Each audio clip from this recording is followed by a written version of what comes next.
Oh my, you've been going all over the place, JC. You went from Italy to Southern. I love it. You know what? I didn't do Italy, yesterday. That was Jukes, yeah. Well, I felt it. I felt it in my heart and soul. Okay. All right. Okay. Let's go. I'll tell you what. You know what? I think Falcons are feeling confident.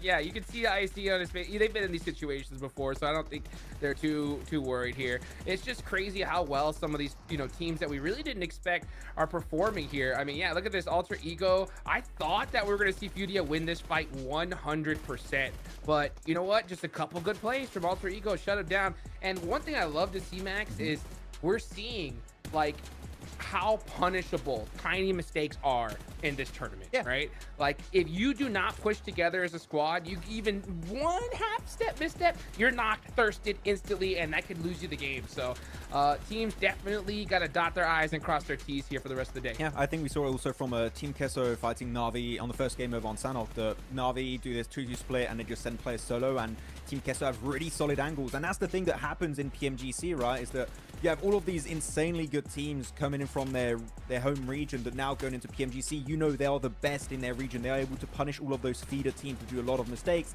and they'll do it again into a PMGC. So you got to be very careful that your synergy especially is on point.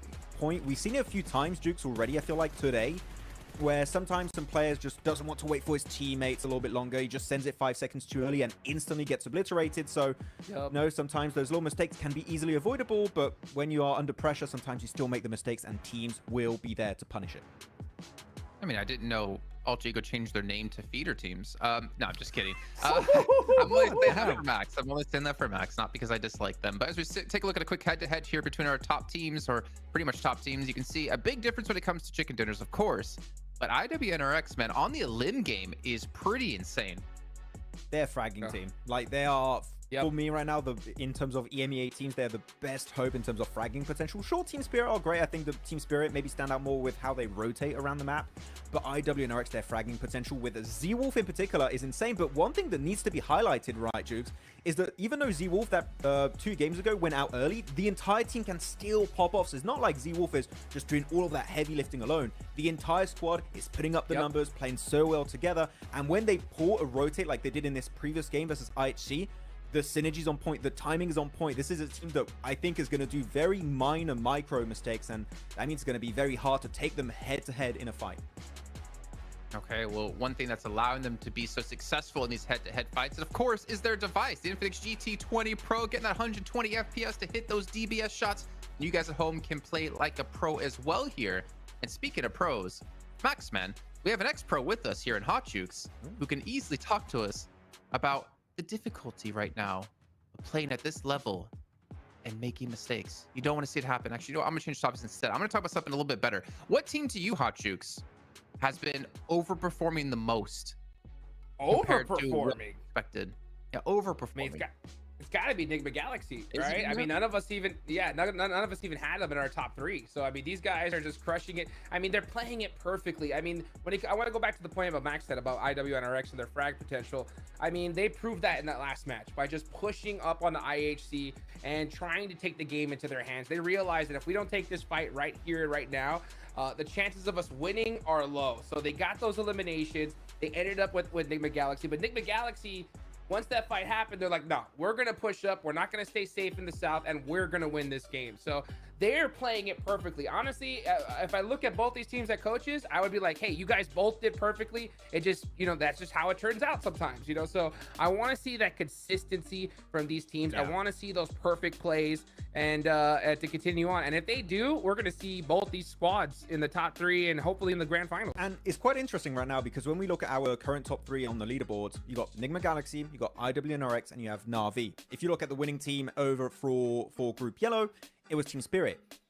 I mean, we were looking at different regions like South Korea, we were looking at Brazil, right? Japan, of course, but then we didn't have the side of Reject make it to PMGC. Yeah. But EMEA is bringing the heat this PMGC event, and I'm bringing up a serious question with how EMEA teams are currently playing.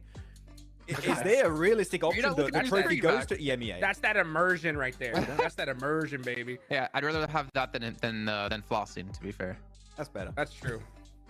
But yeah, so my question at the end was, is there a realistic option here that the trophy of this PMGC goes to an EMEA team? Because they have currently been looking the best as a region this tournament. I mean, no doubt, no doubt. I really want to totally argue possible. against you with that. Oh, yeah? But I can't. You You know? can't. You can't, Yeah. with the numbers of the group stage, you can't. It's like, well, Numbers don't the lie. stats are there. Yep. Well, I will say this though. It obviously gets exponentially harder going from this league stage where there might be a feeder team or two to the grand finals where there ain't no feeder teams and it's insanely hard, right? And also when you get the clashing of styles potentially happening, like what if IWNRX or Team Spirit were in different groups? What if IWNX was in group yellow and Team Spirit in group red? The style that they played in those lobbies, would it have worked for them? Or would they have been able to adapt properly to the way the lobby's playing? There, I'm not so quite sure. I'm gonna say no, and the reason why is because it didn't happen. You know what I'm saying? I mean, it's so crazy to think about because you look at these different teams, you have to be able to adjust on the fly. One thing that both these teams have been able to do is prove that they can do that, right? So with how they've played, in reality, I'm gonna say yeah, they can, because they've performed so well in their groups here. Honestly, I'm so stoked for the rest of this group. I'm hyped for Group Green. Honestly, though, I am really excited for the survival stage because that is going to be make or break for so many squads. And with how this group is going, that survival stage is going to be stacked. Yeah. I mean, you already got teams like D Xavier, Vampire Esport, Bigatron Knights, Loops that are going to be over in that group, right? I'm not saying Inco because Jukes, it's not going to happen. But the group yellow is already looking stacked with the teams going to survival stage. So if you're adding already some teams that are looking to maybe struggle to make in top 3, like you have FaZe, you have your TJBs, your Falcons, Chamber, if they go to survival stage, man, that is going to be a tough week for those teams to make into the grand final. So we'll see how it goes. But yeah, anyways, you want to be in the top 3. That is the goal for these squads. All right, well, our goal right now is to sit back and relax as we have our final airing of the day underway. John Allen and Blank, take it away. Hey, don't relax too much. You've got to be paying attention because this is going to be our last Erangel of the day, as you say. Match number 10, as we are going to head over the southwest side again, making things a little tricky for our teams on this plane pass, Blank. Yeah, it's been an interesting day today in terms of just how these games have played out. I mean, even having an Erangel end on stage 6 is fairly unheard of here, and it's nice to see our teams get more aggressive because this is something that you wouldn't typically see in PUBG Mobile, but I do think that it is the natural evolution of the game, which is taking those moments to sweep on the sides of the circles and not allowing the circle to dictate your performance in the match, if that makes sense. I think teams who can be more aggressive, remove those teams whilst there's still more chance to do it, whilst there's still more space where those third parties aren't more of an issue, and you have the confidence to make those plays. Yeah, more games like that where Enigma Galaxy can firmly close out a game versus IWNRX because they have all the space in the world to work with. That's going to be a more consistent feature here in PUBG Mobile. And me and you were talking about before this game started, just in terms of like the performance and the teams and how the format has changed this year for PUBG Mobile. It has increased the skill level. We just have so many good players, good teams here in our PMGC groups, and I'm confident to say, and I have said it before in the past, but I am saying this with such conviction right now, that this is the best PMGC, the best year of PUBG Mobile we have seen yet, and I can only imagine if we continue on with this format, with the way that we're currently getting teams in, and with our leagues over at the PUBG Mobile Super Leagues, PUBG Mobile is just going to get so much better with time at an exponential rate. This is an interesting statistic though, John. Flower with 12 elims, and then Longs with 1 on the elim proportion.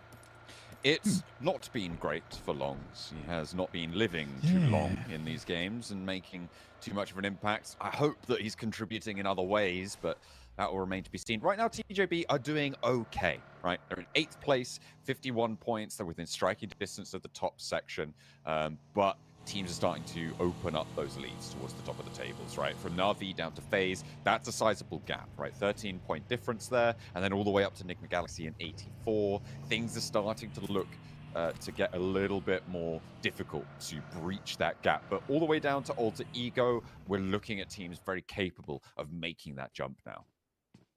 Yeah, and I think we do have to focus more down towards our bottom spots and who's going through the survival stage, because if Na'Vi, IWNRX continue to play the way they are, as do Enigma Galaxy, it is feeling like today is becoming more and more of that breakout.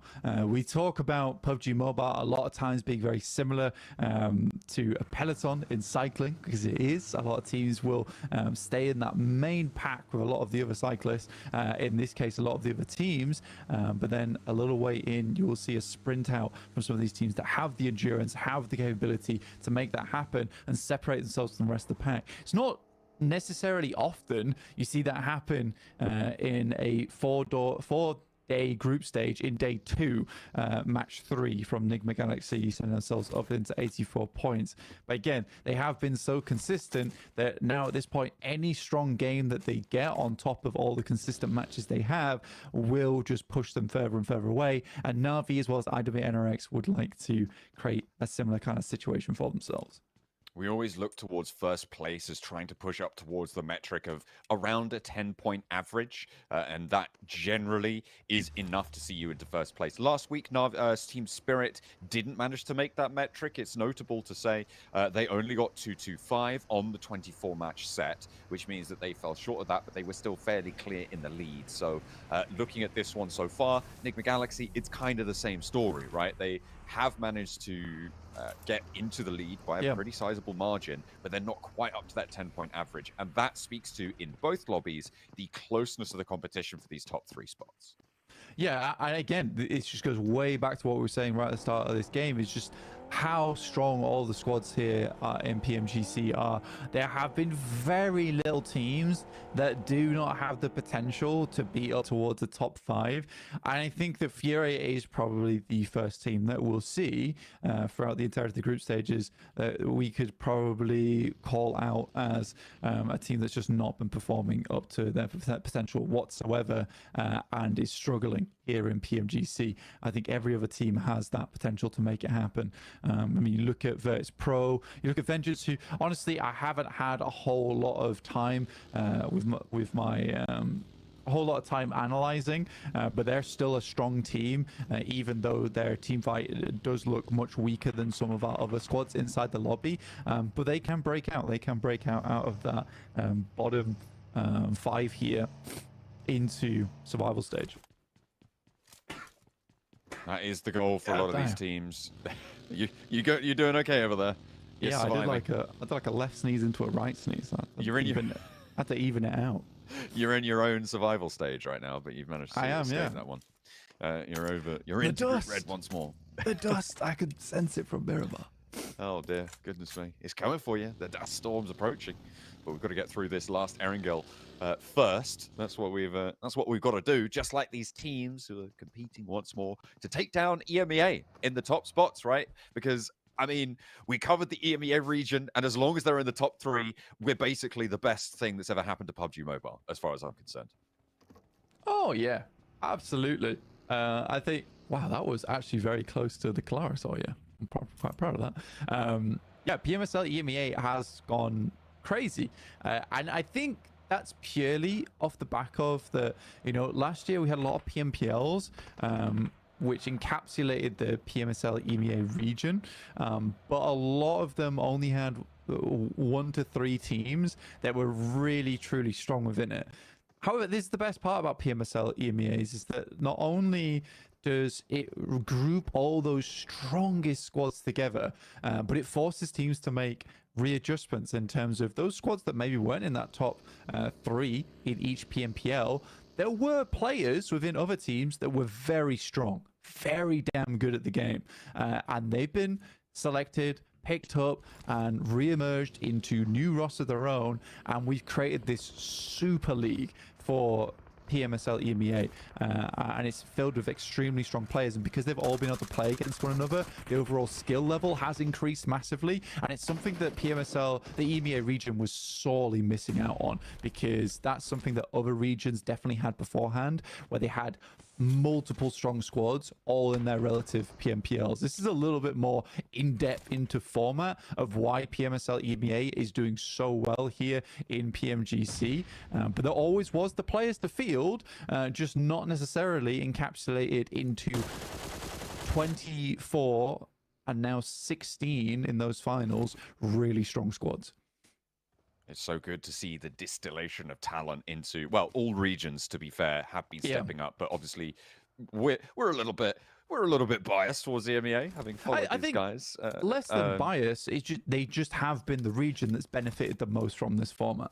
Yeah, yeah, and that's what I was gonna sort of move on towards. Like, we've been following this region for a long time, but it is just undeniably true that they have improved at such a rate. Team Spirit beating out world champions back in Group Yellow, and a team that has been struggling to find those performances for a long time, Blank, is Team Spirit. And obviously now, coming into the end of day 2, or into the latter half of day 2, we have an EMEA 1-2-3 on the tables in Group Red. So whilst that can very much change, we talked about the volatility of this group and the ability for a lot of teams to jump up all the way down from 12th place, really, towards that top 3 position. It is still definitely an indicator that there's something developing in the EMEA, and I'm happy to see it.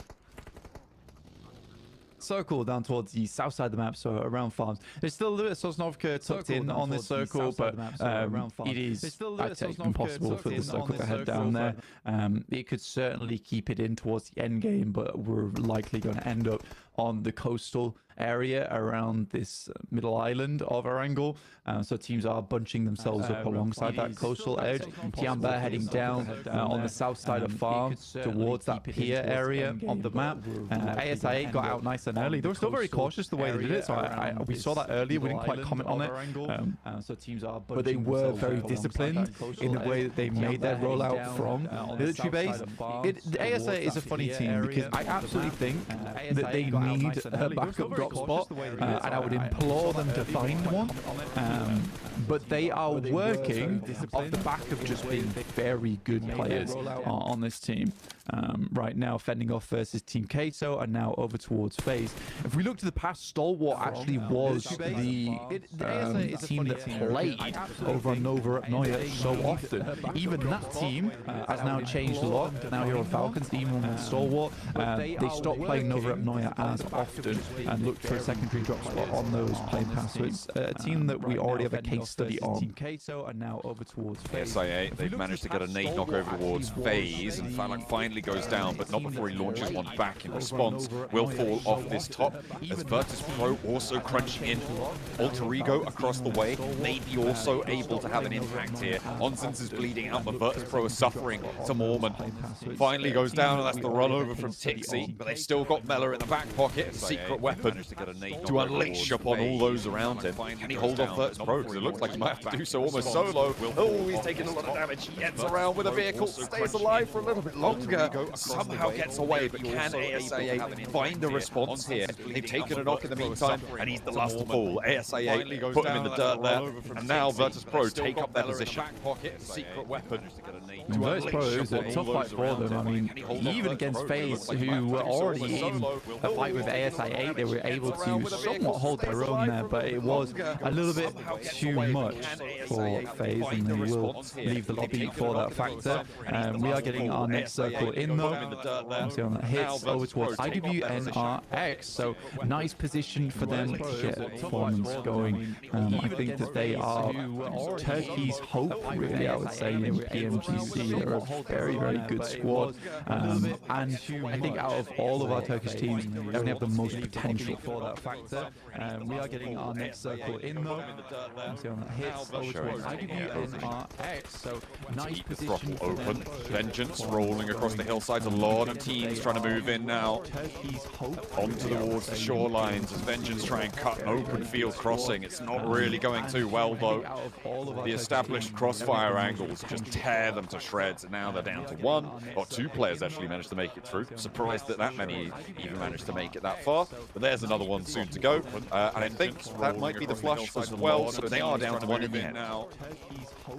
Yeah, for Vengeance, I think that is what I would just call bad play. honestly. I think when you get a circle like this, where it's so far down towards the south side of the map and even cuts in a bit of Sosnovka, you know teams are going to be rocking over towards the cliff face. If you're not already in that position, making that rotate is very, very difficult, but it was made even more difficult by the fact that they decided to pass by the ditch that sits on the south side of the compounds that IWNX are in, which is a very common position for teams to play.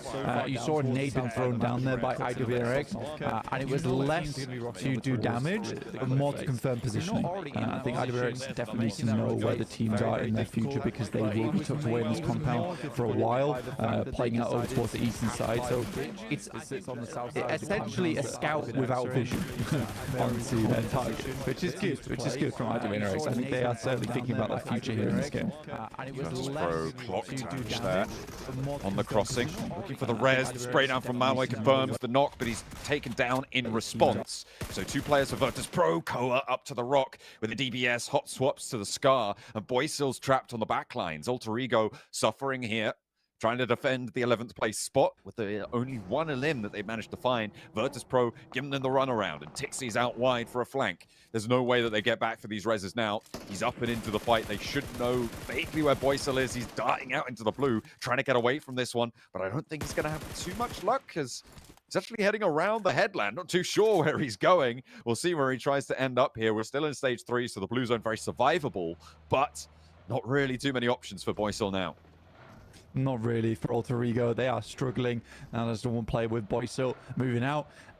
For Virtus Pro, now I'm curious because, and this is more of a question for Maxman on the desk, because I know that he really does like Tixie, but Bishke is a great player.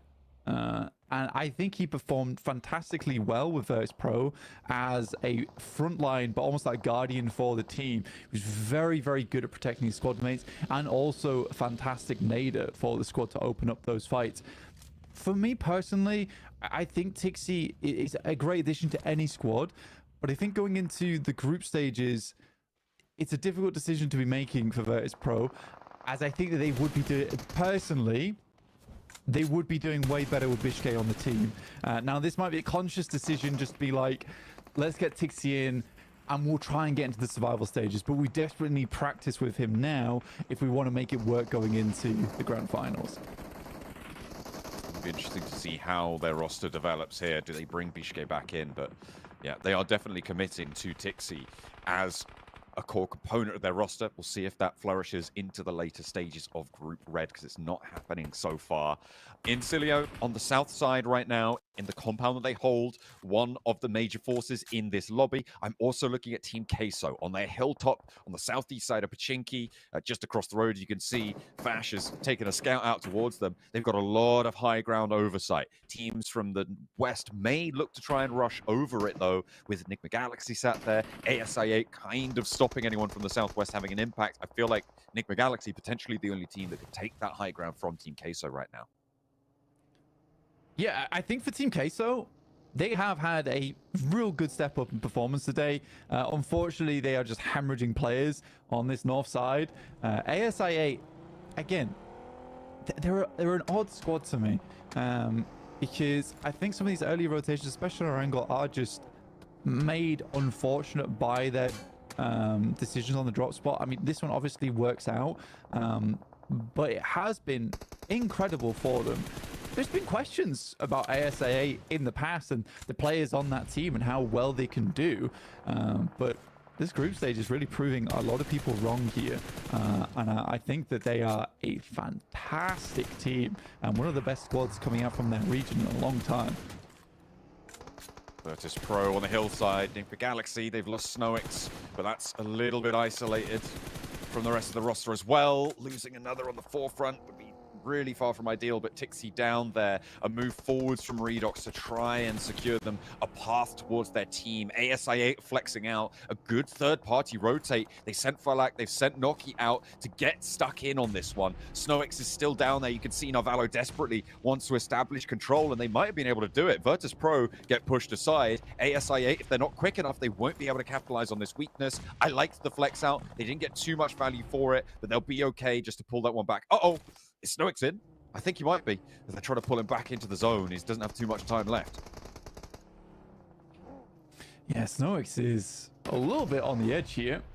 Might be able to get him back up, but I think he did fall in the process, which is not great, but I think the Galaxy is far ahead. Again, what they're looking for is consistency. They know that on their large games, they can get even further into this tournament. So right now, this game is more about a salvage. Tiamba, for the first time in a while, getting some shots out. They have had a slow start to today, and TJB even finding damage over towards their fellow PEL members. Some great shots their way. They are just absolutely cut off on the hillside here. Do not see them getting too much further into this game. Na'Vi, on the other hand, this is something we haven't talked about, but we have to talk about now, John. This crash from Na'Vi over towards the IWNRX compound. Let's see how this one goes, because I think this will be a testament to Na'Vi's strength here in the lobby. Absolutely. IWNRX currently still on 4 players, but they've taken a knock. Na'Vi also on 4 players. I feel like IWNRX are going to be able to get this res. They have their building, their corner of the compound. Once the nades start to fly, they're both going to have to leave, and I think that's when IHC could potentially strike from the northern side. So a lot of dynamic situation unveiling itself on the northeast side. We'll have to see how they find this way out, because Na'Vi looks like they want to take the initiative. You can see in the picture-in-picture they're starting to move up and into the fight. Lemon gets that first knock, hops in through the window, looks for 2, and Na'Vi descend on it. Kine goes down on that second pump from the DBS. Looking for more as well, turning the corner. 2 knocks over towards IWNRX, sending on in a challenge, but Lemon is more than up to it, and IWNRX are absolutely demolished. Lemon chows down, and he's eaten good tonight. IHC don't even get a chance to third party. Lemon, unbelievable player is this guy. The first to hit 100 eliminations over in PMSL EMEA 2. Really, really fantastic play there from Na'Vi. And this is not a play that I would have expected actually coming into this lobby, because I think the way that Na'Vi's been playing, they have been shut down at some of the worst moments in their matches. I didn't know whether they had that confidence to keep going, but that's the nice thing about having Axter on your team, is that he is just a consistent blessing on that squad of positivity, and I think that really does help you, and that's what you need in Nigeria a lot of times, is a guy that says that doesn't get pessimistic and can continue to provide those calls which are really important in the moments, like this one right here. They see IHC is coming up from that top side. Instead of just wavering in the compound, they immediately send out, take the hard decision. 6 does go down to Rogue, but it is re-knocked either way onto IHC. We'll see how Na'Vi can deal with this one. Zjol just about misses onto Na'Vi in the vehicle roll-up. Na'Vi have to move. They haven't had time to get this res either. Lemon moving forwards, getting that stim ready to move on out, trying to confirm this flush. As 6 on the back of the buggy needs to be healed, clutching his stomach. He's looking the worse for wear, but the roll down onto Zjol is good, and Na'Vi make one more step. Out to the east side, though, TJB keep the flex going. IHC try to move into their territory, and they step out. They move out wide and look to flank through. TJB down, but can Na'Vi push through? Yeah, I'm curious to see if Na'Vi is able to get all their players back up, but under the assault of both TJB and now as well as Falcons, this has been a hard position to get away from. Good shot over towards Flower, though, will at least allow 2 players to break out from Na'Vi. 5 eliminations. They're looking for a top 5. Still 8 teams left in the lobby, and quite a few teams are in safe positions. So a difficult game to continue in on with. Enigma Galaxy here, though, did move over towards ASI 8. I think it's just the 2 players, I believe. It's 2 players for Enigma Galaxy. Yeah, I think there's a couple more for ASI 8. Yeah, they have got... Oh, no, they've got 2 as well. Yeah, so it's just a 2v2. Lost the player down towards the south side. That's unfortunate. On their flex outs, they looked pretty good, but just a little bit too much challenge there. Team Queso, they've been moved aside. Will go down. Losing that high ground. They sent Melodious off into the distance, I think. But that's not going to last too much longer. And 4 players for Falcons up on the high ground. High ground on the edge of the circle and Falcons. Blank, I think I know where the circle's going. Yeah, it's going to keep moving north. The thing for Falcons is that I expected more performance out of them so far. I know they're not doing badly, but honestly, maybe this is just a case of bad memories from PMGC, let's put it that way, coming back to bite them. But good job to Na'Vi, though, on this south side. They made that rotate. They went over towards the cliff face. They know they're not in circle, but they can have consistent effect in towards this one. Good shots from Falcons, though. Keep pouring down, picking up more eliminations. Silio trying to hold off their compound against TJB, who are moving in from that northern side, but it's a pretty furious fight. Silio looking okay, though. TJB have not managed to have the impact on the crash that maybe they would have liked. In the meantime, Na'Vi moving up from that south side, getting ahead of this road crossing. Actually surviving for a little bit longer. Into a decent spot here underneath the tower. They'll take up residency. Still on that crash, TJB looking to find the knocks, and they will start to exact the price. And Incilio are deemed to pay. One player left standing. It's just Vash, but TJB are on 2. They've got 10 eliminations here. Some high elimination counts already being displayed. Na'Vi on 6, ASI8 on 8, TJB on 10. And not too many teams looking so healthy. It's the Falcons on 4. Yeah, we expect this from TJB, though. I think that, you know, they have adapted and adapted much quicker than I expected them to, which is really cool to see for TJB. 10 eliminations on the game is fantastic. The door is still in play, Vash, just so you are aware. Yeah, for Na'Vi to be able to head down towards that south side and get back up towards the north, that's also very, very good. 6 eliminations, but it's top 5 that a lot of these teams are looking for, and likely going to be next circle. This game should be an easy Falcons win. I think we can call that here, to be honest with you. I don't think you have to be too much of a genius to see it going their way. I'm calling TJB. I think this is Longs' time to step up. We were criticizing his contribution to the team. And I'm doing that off nothing but pure vibes, Blank. That is completely silly prediction, but I'm going for it nonetheless. I'm liking it. The southeast side, the Falcons, unless they get the shift, then it's definitely them. Fash goes down, and there we go. Wait, that was the Blazer. Oh, that's so unfortunate. Long's not able to add another into his tally, but TJB clear the southeast side. Yeah, now looking to break out from position. They know they can't stay here for much longer. And again, the longer they wait, the more opportunity for teams to take shots towards them as they leave. Na'Vi still getting peppered on, but living in the process. I think Galaxy and ASA have to move. Na'Vi's just about in, I think, but I think if they have to, I think they might have to push like a couple of meters towards the eastern side, in which case they'll be opened up to Falcon sightlines. But yeah, they are in full survival mode right now. It's a real tough time for those teams out on the east. I think TJB might be able to outlast them. The next crate, I don't think, is in the circle either. So you're looking at that rock, a tree, that's maybe going to keep you safe from the Falcons. But they've got 4 sight lines that are taking a real strong look over towards TJB's position here. It's going to be a smoke rollout, and I don't think TJB have the vehicles to really go for this one quickly. You can see the smoke starting to bloom. They're making that move now. And the Falcons need to be ready. They're watching that open ground. The smokes are still coming out for TJB. And with the zone putting pressure on, the southwest side is going to get messy. ASI8 playing to the back of their building. They know the safe side of this one. And a shot over towards Icy. Over from Falcons there. Na'Vi find a little opener. ASI8 now with a little bit more freedom because of that to go across, and Narvalo immediately met with the wrong end of a DBS. Noki able to go 1-for-1. IQ's down on the backlines, and a potential trade here for Enigma Galaxy to stay alive on the high ground. Spotted through the window. That's so nasty from Falcons up the top. They're trying to sweep out, move towards Na'Vi. Can TJB use that smoke train now to get into position? Yeah, for TJB, again, I think for Falcons, they are much more preoccupied with this fight on the western side. I think they're trying to pick up as many eliminations as possible and clear out TJB. So TJB might just been gifted a second place purely off the back of Falcons understanding that there is more limbs available to them on this east side. They weren't picked up by one another. But up to 6 now. Overwhelming 57.9% prediction here rate coming through for Falcons.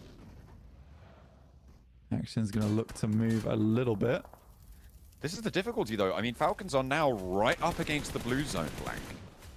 It goes south. TJB are in this with their rock. Their solo hold on this position may be enough to slow the Falcons down. Look at that. Icy's going to go. Falcons don't have too much cover to work with. 676 is there. Ooh, he needs to be very careful. Can't go down. Lemon does get spotted on the off angle. Long's also underneath the vehicle. Is taking tickle damage, but somehow shimmies away. No. Icy is down, but the Falcons on 3. Can they find the solo player out in the grass? They got 2 from Na'Vi to deal with.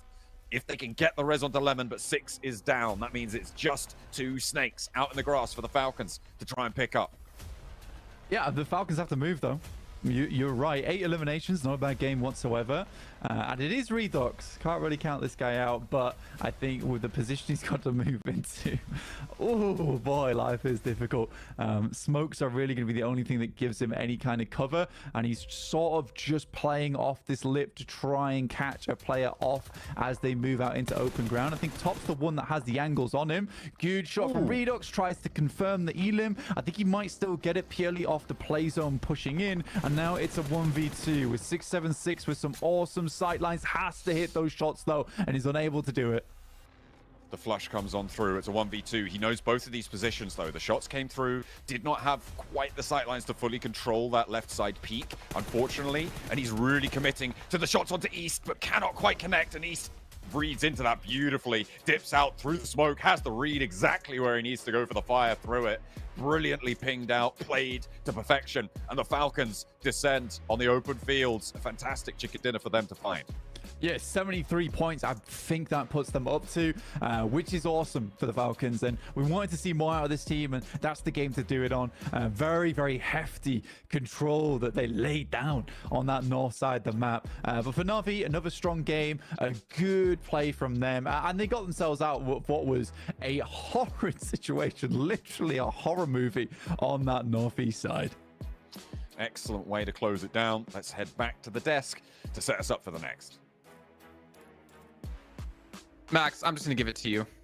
Falcons win, baby. It's there. It's time. Let's get it.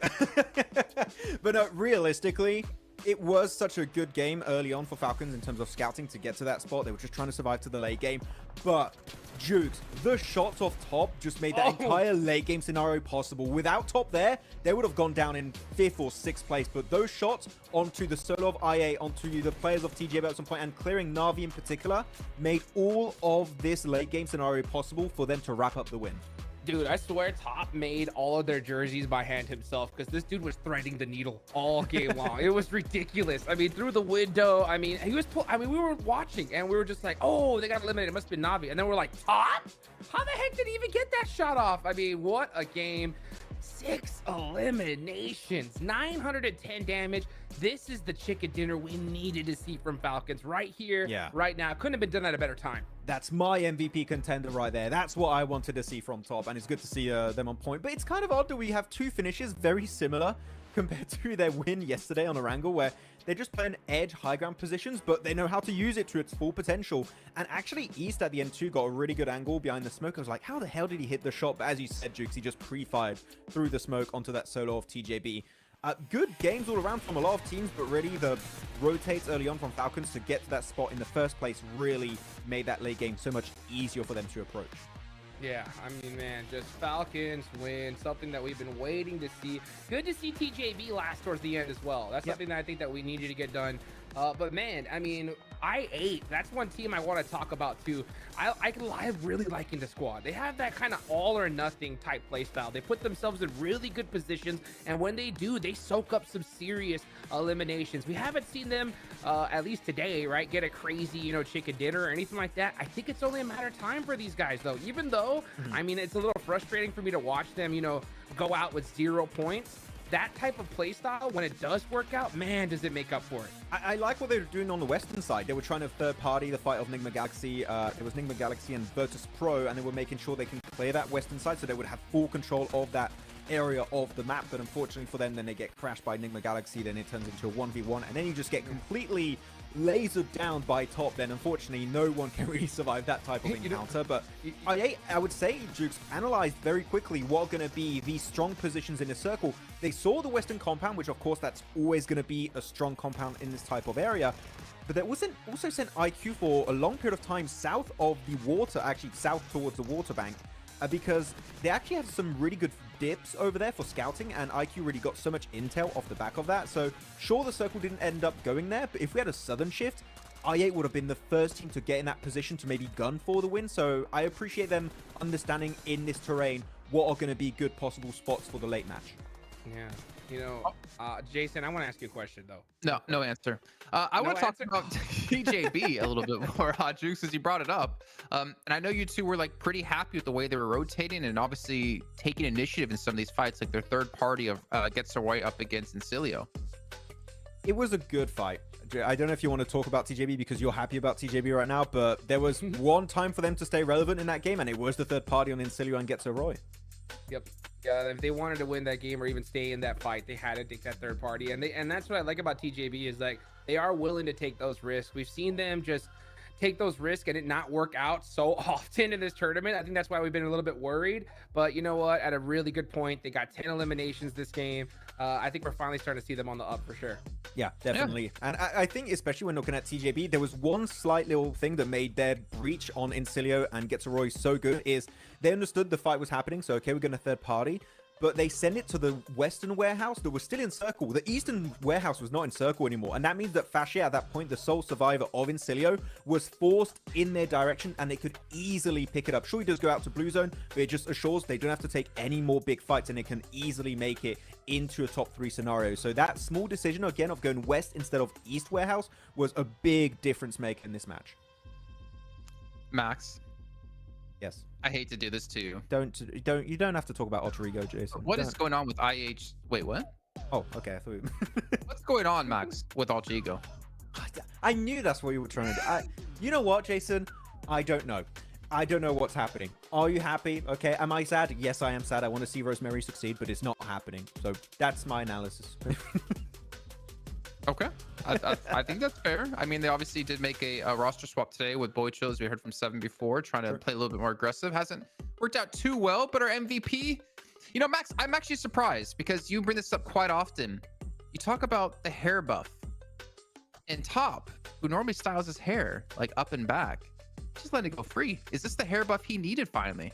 I think the hair buff only counts if you got white or red hair. Like, just you have to have a different hair color. So I'm not sure. Kind of looks like blank a little bit. Look, the only thing that gives you a buff in this don't game do that. is Don't do eyebrow Top split. dirty like that. Sorry, Hotchix. No, sorry. Yeah, so the only buff that gives you in this game is the eyebrow slit. That's the only thing that's been confirmed. Different hair, no change at all. Or like Carrillo had it at some point. Yep. Oh, okay. Yep. Maybe I should get one. Most of the Brazilian teams have like that little slit through their eyebrows. That's right. Maybe I should get one of Powerful. those. Maybe Max should get one of those. We'll see. Something to talk about. Maybe look forward to for PMGC Grand Finals. But we can see our overall rankings now as we have finished off our 10th match. Enigma Galaxy still going to be holding to the number 1 position, but Na'Vi, again, back in the top 3 here in second place as we saw their performance in that last match, the rotations. But Falcons are in hot pursuit, Max. 72 points. They are in with reach now. Yeah. Breaking into the top 3. We kept saying it, right? One big game, Jason, is going to be enough for these teams to be in contention at least for top 3, if not maybe pushed even in top 3 itself. So Falcons, they're back in a race, and I think this is going to be a big confidence boost for them because they were a little bit shaky throughout yesterday and the start of today, but this is definitely going to be a big difference maker for Falcons. And when it comes to especially their placement point and elimination ratio, like that's a good ratio. 31 placement points, 41 elimination points total. They're looking pretty good on those matches, especially on Erangel. I think they're still a little bit lackluster on Miramar. That's where we're going to be heading next, and I would like to see a good performance from them on that battleground in particular. But as of right now, I'm not as stressed as I was at the start of the day, Jason. I'm like a bit more comfy with Falcons. I'm happy with it. Bit more comfy. Well, Jukes, what about you? Who are you a little bit more comfy about? Falcons. He can't repeat his it. Okay. You could have said TJB, man. Hey, you know what? I mean, yeah, honestly, that is the answer. TJB, I think, are finally performing what has been expected. And it's good to see because it's on trend with their performances we've seen in past tournaments, right? Kind of a slow start, but then they ramp up towards the end here. And I'm glad that they're not waiting all the way to the end because we saw in Group Yellow just how, like, dangerous that is. So they're putting themselves within shooting range of being able to, you know, get themselves into the top 3. One chicken dinner and Miramar here. I mean, we can literally see them in second place easily. I like the fact that Enigma Galaxy, they're not letting off the gas pedal, Max, right? Yeah. They're putting themselves ahead and getting a nice little comfortable point gap where, you know, with this team in particular, I think it's a perfect thing to do because I do not want to see them emulate Mir and Sejong, you know, from Group Yellow at all. They're just being hyper consistent. Mir and Sejong, I think, showed inconsistencies in those big Hail Mary sends in the center of the circle. When those matches would happen, Jukes, they would get 0 points, 1 or 2 points. They would be very, very low, or they would go for the big matches.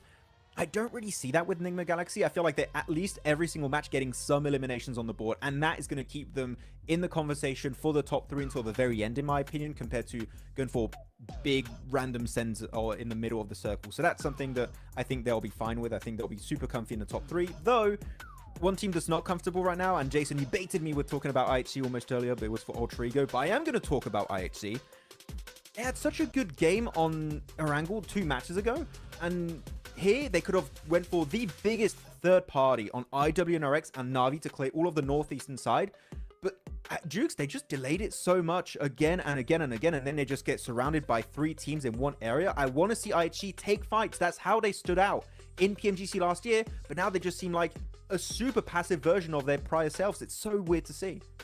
Yeah, you know, that was the question I was going to ask Jason. It was like, hey, I mean, what do you think about IHC? Because he was talking about just how this team has gotten so unlucky. And it's so true, because we've seen them just fight the top teams over and over and over, and they're getting it's stuck against 2 squads, 3 squads, you know? So it's just really, really unfortunate for them. Maybe they should try to, like, maybe stay a little bit off center, play it just a little slower, something to mix things up, because they're just getting put in these worst situations possible. I mean, speaking about worse situations, I'm thinking about Fury at the bottom of the table at 18 points. Like, oh my gosh, that is not the team I expect to be down to the bottom. We know how strong Brazilian teams are. We know how they can pick up a ton of eliminations, but what is going on within this team? And I'm not even asking that question towards you two. I'm more asking it in general. Like, this is a team who we know can do way better than this, but somehow they are struggling. And honestly, I'm going to almost just say it. If they don't have a good match in these last 2 matches today, I'm almost have them in my head. I pretty much do have them in my head as, yeah, they're not going to make it through. They're going to be going back home. I get why you would say that. I definitely 100% get it as of right now. I said it earlier today. They remind me a bit of Twisted Minds in terms of these are big fraggers when it comes to, you know, Brazil in particular. They did so well over in Brazil too, so it's really surprising that they're not successful transitioning into PMGC to some extent.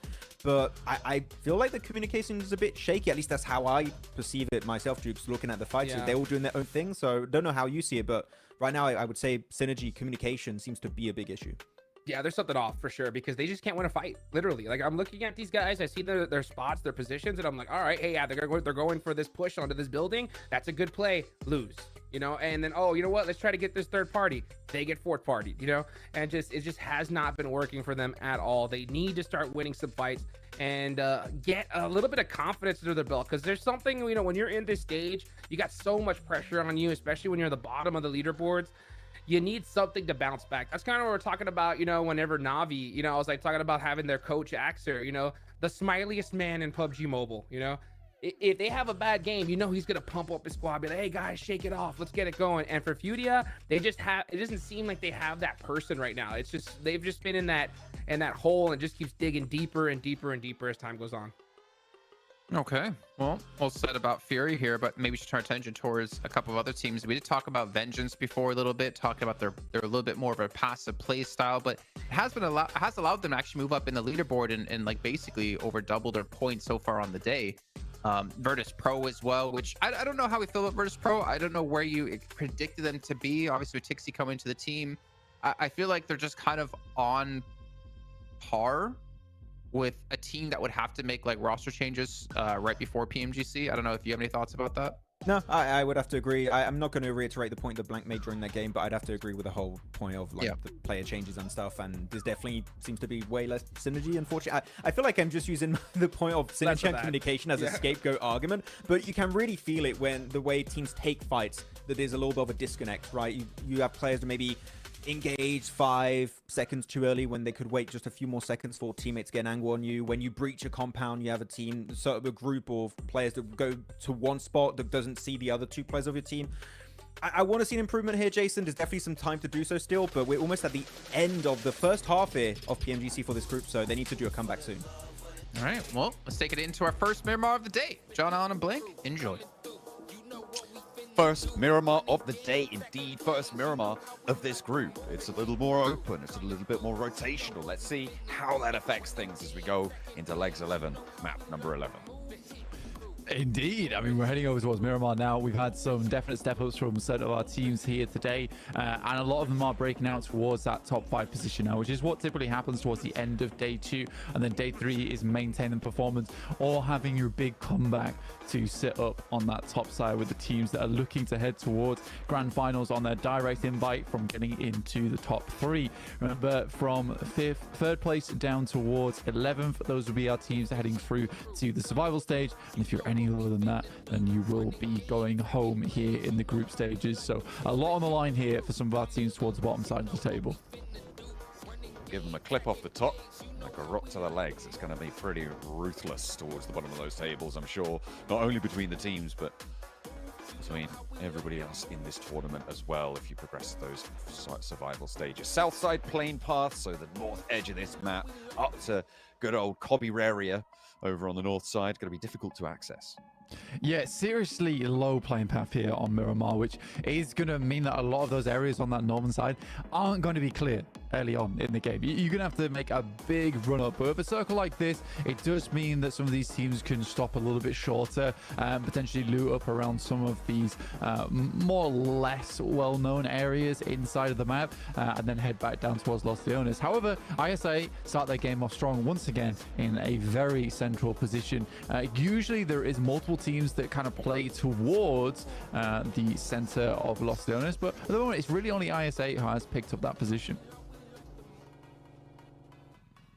Virtus Pro close by. Ooh, there's a dangerous SLR there. That could be a real cannon to a player without armor. If he's able to one-tap, it becomes a shotgun, but doesn't quite connect on more than just the one shot, and should be an easy flush down for Virtus Pro. They pick up the point. Could have been dangerous for Tixi, but he makes it work. Once again, for Furia, it is just not going well for this team. One player from Vengeance is suffering to IWNRX, who are very comfortable in this position in terms of taking out other squads, as they had to play frequently throughout their PMSL versus other teams within this area. So for IWNRX, they're quite happy to pick up that first elim over towards Vengeance. So already 2 players outside the lobby, but 2 of our teams that are very far down the lobby, down the leaderboards right now in Vengeance and Furia. So it's not too exciting in terms of which teams lost their players, but for IWNRX, getting 1 additional point is very nice. And we still have the PMSL EMEA trio at the top with Enigma Galaxy, IWNRX, as well as Na'Vi.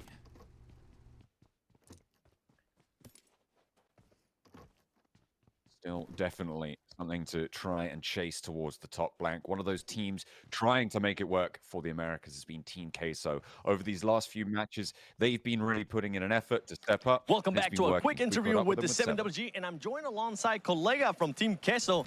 This is going to be your 2nd international tournament. How are you feeling so far after almost 2 days done? Este es tu segundo torneo internacional. ¿Cómo te estás sintiendo después de 2 días? Pues me siento, no sé, tranquilo, emocionado y pues mentalizado a ganar y pues ojalá se nos dé. I'm feeling calm, focused, and we are really looking forward to winning. That's all. Right on. Hey, well, it's good to be feeling confident. Has any team surprised you guys, or has any team made it a little bit harder for you guys throughout the matches? ¿Algún equipo que les haya sorprendido, que les haya complicado la vida en estos partidos? Pues yo creo que TJB son buenos en teamfights, así que pues yo creo que ese equipo. I think TJB is one that's been getting in our way a little bit, so that's the one that we're keeping an eye on. Hey, well, there you go. We got to hear from the MVP of PMSL America's fall split. Back to you guys, because this man's a unit. Absolutely, been putting in some numbers today. Team Queso have made some impressive plays. Haven't been, haven't been able to find that chicken dinner, but it seems like it's only a matter of time. I will give big W right now to that translator shirt. Big fan, love it. Yeah, I mean, he was a cool dude as well. But yes, so I think for Team Queso, it's been a massive improvement between yesterday and today. They looked really good going into those first 3 games. They've not been able to quite keep up with some of our teams at the top, because I think the way it had worked at the start of the day is that some of our teams that were far towards the top side of the lobby weren't getting as many points as they might have hoped, and that quickly changed. So Team Queso's chase, although impressive, doesn't look as impressive as it might do to you guys at home looking at the leaderboards, just because some of our teams towards the top side have just started to break away now to put up even more points. But yeah, fantastic work from Team Queso, and hopefully that kind of performance can continue throughout these next two Miramars and into tomorrow. ASI8 with oversight onto Team Queso. Doesn't matter what you're MVP of, that's a dangerous situation to be in. Falak with the oversight for ASI8, but it looks like they're not too keen on going for a straight-up fight. The circle likely to keep shifting out this way. IWNRX currently leaving El Azahar from the northeast side. Second place on our tables with Nick Galaxy extending their lead quite comfortably there now, but IWNRX leading from the front, just about pipping Na'Vi to the post now to second place with that tie-break factor that they've got, and on a dead heat, 79 points there. Yeah, very close right now towards that top side. Na'Vi being able to put up somewhat of a decent performance on that last map. I think it was kind of tough for Na'Vi as well, but they made some really difficult rotates and escaped from what was a super treacherous location on the map, surrounded on all sides by enemies. But the fact they were able to get towards that wizard tower and actually play from there, yeah, really, really well done. I did not expect that one happening. So for Na'Vi, just that resilience is certainly there for the team, and they're maintaining up towards the top side of the lobby in third place. See what they can get done here on Miramar, because Miramar actually was a map that Na'Vi dominated on in their own games in PMSL. And I'd be excited to see just how much further they can push their scoreline these last two games of the day. IHC still trying to get on that road again. Of their fall off this year, this is a continuing tale. Na'Vi right now having a good impact, currently in the hills near Chumasera and a little bit sequestered to the southwest side of this circle, behind TJB, behind Alter Ego as well. Maybe a difficult route ahead, but they've got that south rotate option depending on where this next circle goes. I think we're going to see Na'Vi biding their time out in this area to wait for that firm decision to know where you need to take that little bit of a risk to make that next set of rotations. Chiamba, in the meantime, over on the east side, in between Impala and Los Leones, spread a little bit over those fields, controlling quite a lot of ground here. And I mean, this is something that we were praising Tiamba for in day one, right at the start of day one. We haven't really seen that much from them since those strong performances to open it. And I mean, that's reflected in the tables. They're down in 11th now, Blank. Yeah, confidence needs to be knocked from this team. Not making as amazing of movements on that first day as we saw towards the end of it, and now in day two as we head into match 5. So for Tiamba, time's running out a little bit to have that breakout towards top 3, but being 11th place is even scarier because you're right on the edge of being knocked out of this tournament as a whole. So again, wow. They do get this eastern shift, so this is certainly a time for Tiamba to get something done. But I think the main thing that has been causing Tiamba a lot of problems is some of these careless rotates in the early and late game, because their mid-game rotates are typically quite good, and they're very good at finding these areas where they can hit these massive wide wraps and find open space inside the lobby.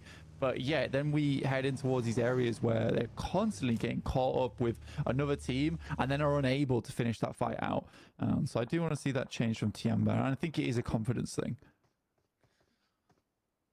So hopefully they can regain some of that confidence, some of that gumption to be able to plunge headfirst into the bubbling cauldron that is Group Red right now, because it is certainly heating up. Enigma Galaxy currently with the Galaxy Brain Ralph at the helm, expanding his horizons time and time again. Incilio as well, as I was talking about before. This is one of the two teams that has really come out and surprised me so far in Group Red. Incilio and Getzo Roy both putting up some decent performances. Again, not like massive end game circle finishes, but still just consistent and solid performances against some really strong teams here. So it just goes to show you anyone can come out of the woodwork at any moment. IWNRX, they move into the middle. We had a hard southeast shift based on that previous circle, and it means that teams are going to crunch in between Los Leones and Impala. I think we're going to have to see a few teams, yeah, we are seeing it now, going in towards Los Leones itself, which is not favorable, and it's just going to prolong their eventual demise, really. You don't have much choice at this point in time where the circle is so unbelievably packed with teams and players that you have to take some unfavorable routes in. 6 getting knocked out here for Na'Vi by TJB is somewhat unfortunate for their point scoring. But this is something that TJB has become quite well known for, I would say, in terms of their reputation here in the group stage red, in terms of being able to take multiple fights at once. Like, they're very aware of what's going on inside the lobby. Long's up in that front line, battling off against Alter Ego, allowing the rest of the team to potentially get some work done elsewhere. But he is doing an awesome job at holding Alter Ego at bay solo. The thing that Alter Ego can't do is move too far forwards here. Sure, you might want to go for longs, you know he's on his own, but you expose yourself on the plateau of ground that sits in front of him to the off angle. As soon as you go for that roll forwards, the rest of TJB step up and spray you down, you are dead. Done for, dead in the water. And now they turn their attention to Na'Vi instead. They know it's a little bit more of an isolated fight. Not for long though, potential for it to be third party crashed on, and the opener is good for them. Tunch looks for the shots, but the off angle is clipped here. Hans for You tries to sing in through the sidelines with a volley back towards Lemon, but he steps back behind the corner of the building, stays alive for a little bit longer. Gives them a little bit more trouble. Alter Ego, 2 knocks sent their way. Na'Vi still suffering. 2 players alive, but no players to res. Lemon up the stairs. A ground floor nade from Flip on the off angle, and both the players from Alter Ego step into the ground floor as well. Yeah, it's a great nade from Flip, baited in by his teammate. Again, I would say that these 2 players are the best out of Na'Vi, but now just Flip remaining, and there'll be nothing gained off the back of it. And both of these knocks do not get flushed out, so Na'Vi gets 0 points on the game, going out in 16th place. So not where you want to be on a team that's trying to control over in that top 3. So Na'Vi will have to reassess the scenario going into match 6. Yeah, wow, that's rough for Na'Vi. But we'll play to Alter Ego to make that one happen, albeit being a 2v4 that could have gone pretty wrong. I mean, it's a pretty disgusting bit of minutia on this circle as well, right? Like, from that southwest side, you have to push around in a single avenue. It's very linearized on your approaches around Los Leones. Where they were, they didn't really have too many options, so kind of a forced engagement there. And Alter Ego do just win out the gunfights on the day, which is not how you want to close down the game. ASI8, Falcons, TJB with a big opportunity now to jump up towards the top of the tables, and TJB already have 2 elims.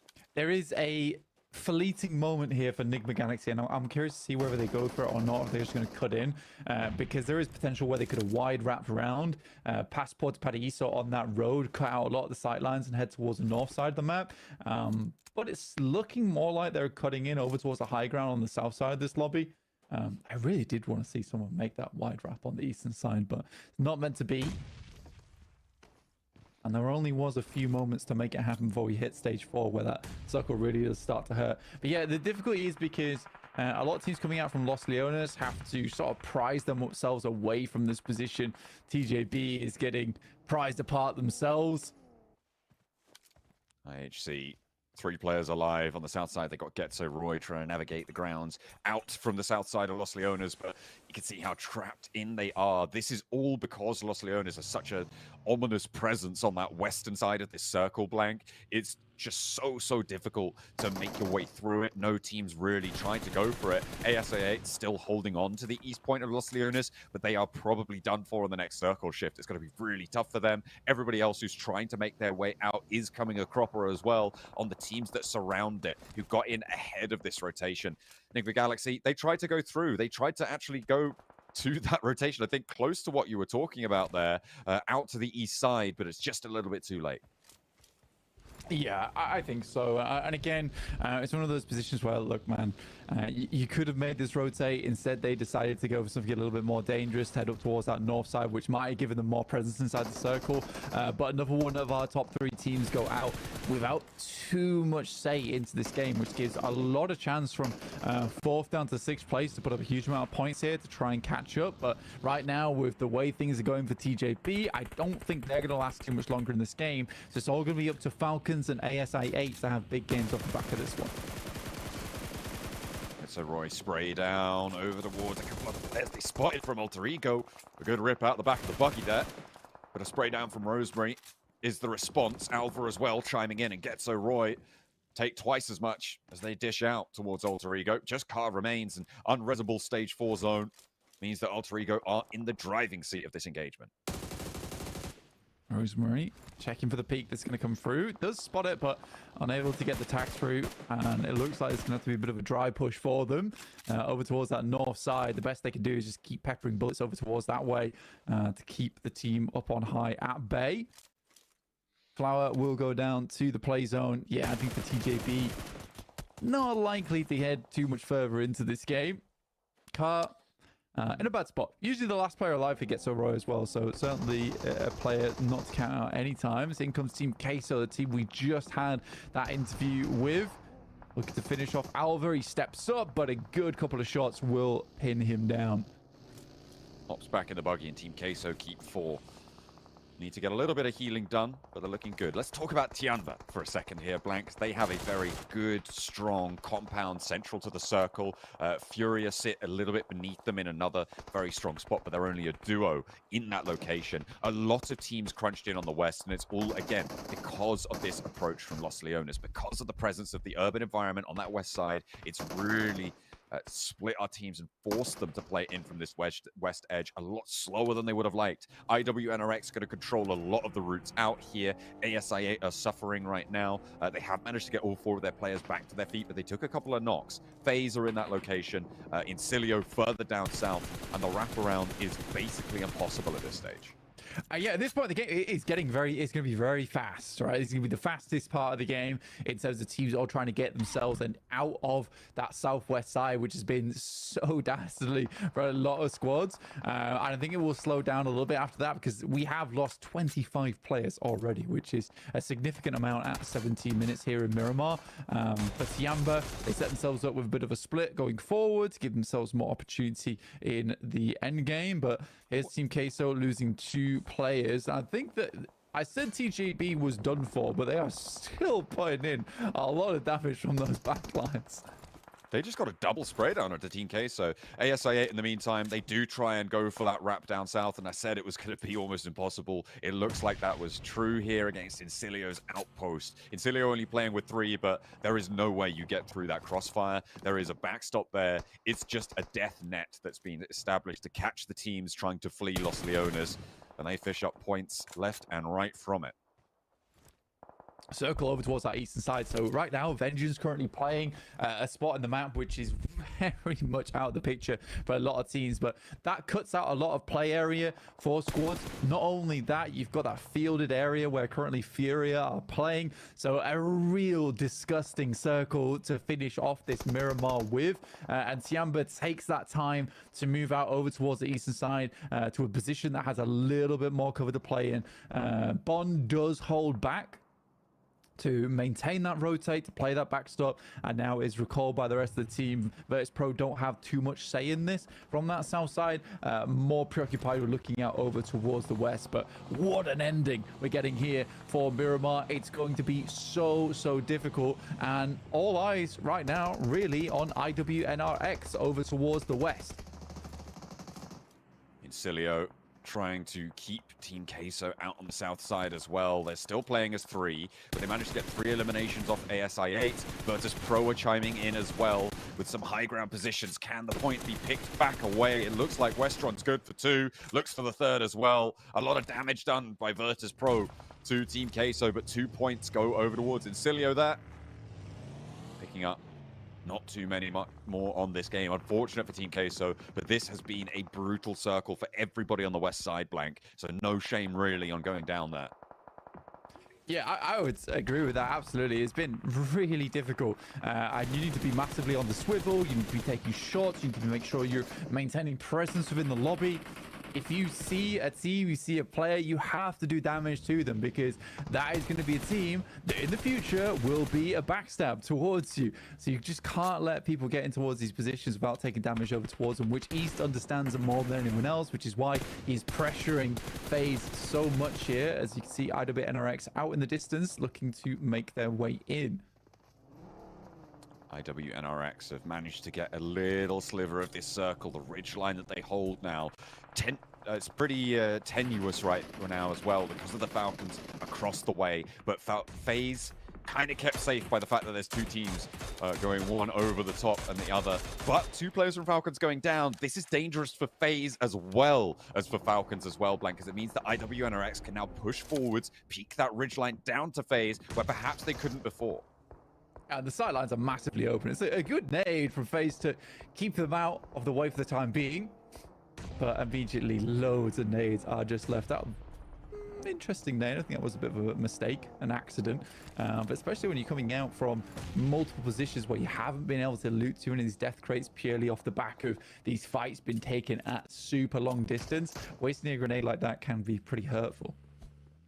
ASA8, they're still here with Falak as well, and pretty powerful player in his own right. They tried to move south from the route out east from Los Leones. It hasn't gone great, but finding a point here would be pretty good news for ASA8. Remember, they are still chasing that third place spot. FaZe holding on for now, and with Frozen going down, IWNRX can no longer put that pressure on. Tiamba on the south side, and Furia in their shack in the middle of nowhere, having a great time with this shift. Meanwhile, on the south side, is Falak still going? Goodness me, okay, ASA8 with one representative taking on the majority of Incilio. They are a three-player team, and happy Falak's just 1v3 them on the southwest side. What a way to keep ASA8 in this one. Yeah, Falak is kind of like the secret weapon for ASIA. I think he's played most of the most dangerous angles for that team. The fact he's able to 1v3 versus Incilio is just incredible. I mean, I don't know how he got himself out from that situation on that southwest side. But finally, here's IWNRX putting in work over towards the Falcons. Icy's forced to back off behind the building. Some great shots coming through. FaZe, in the meantime, did get taken out, rocked from the lobby. Not only do ASI8 get 3 limbs, they stay in this one for more and more placements. They're fairly isolated. Very big potential for them to actually flex out, take a hay bale position, and try and survive for a top 4 on this game. Blank, they're chasing Na'Vi, and Na'Vi are in shambles because of it. What a way for a turnaround to come through. Falak making his dash now, making his approach. We'll see if he can survive it, because IWNRX, they're on the hunt from the north side. Once Falcons go down, they'll turn their attention to Furia. Yeah, great amount of eliminations found. Tiamba, despite having such a strong position, really haven't had too much contest in the lobby. So still sit there at 0 elims. In the meantime, Getzo Roy did overtake them and been able to put themselves into an 11th place. So right now, Tiamba, sat in 12th, would be going home after these games do conclude. If we were ending here on the point scorings. But yeah, this is an awesome game for Tiamba to put up big points. But at the moment, it really is IWNRX who was stealing away most of them alongside with Virtus Pro. Virtus Pro. You've also got to consider that bid for the top 3. Yeah, Tiamba trying to get out of that 12th place position would be great. And I mean, they do have so much control.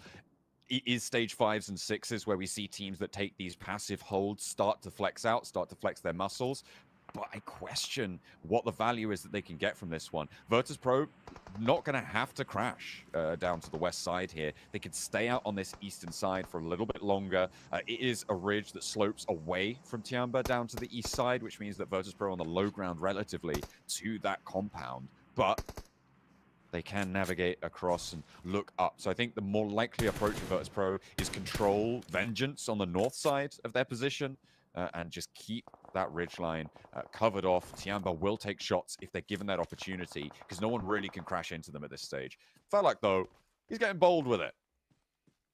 Yeah, purely off the back of Falak, I think at the end of this game, they should break into the top 3 and dropping Na'Vi out from 3rd place just off placement points, because right now they're on 78, and we already know that they've got at least more than 2 placement points from a 6th place finish. So well done to Falak to get the team into this position where, despite it all going wrong quite early, being in Los Leones, he's the player that keeps them together.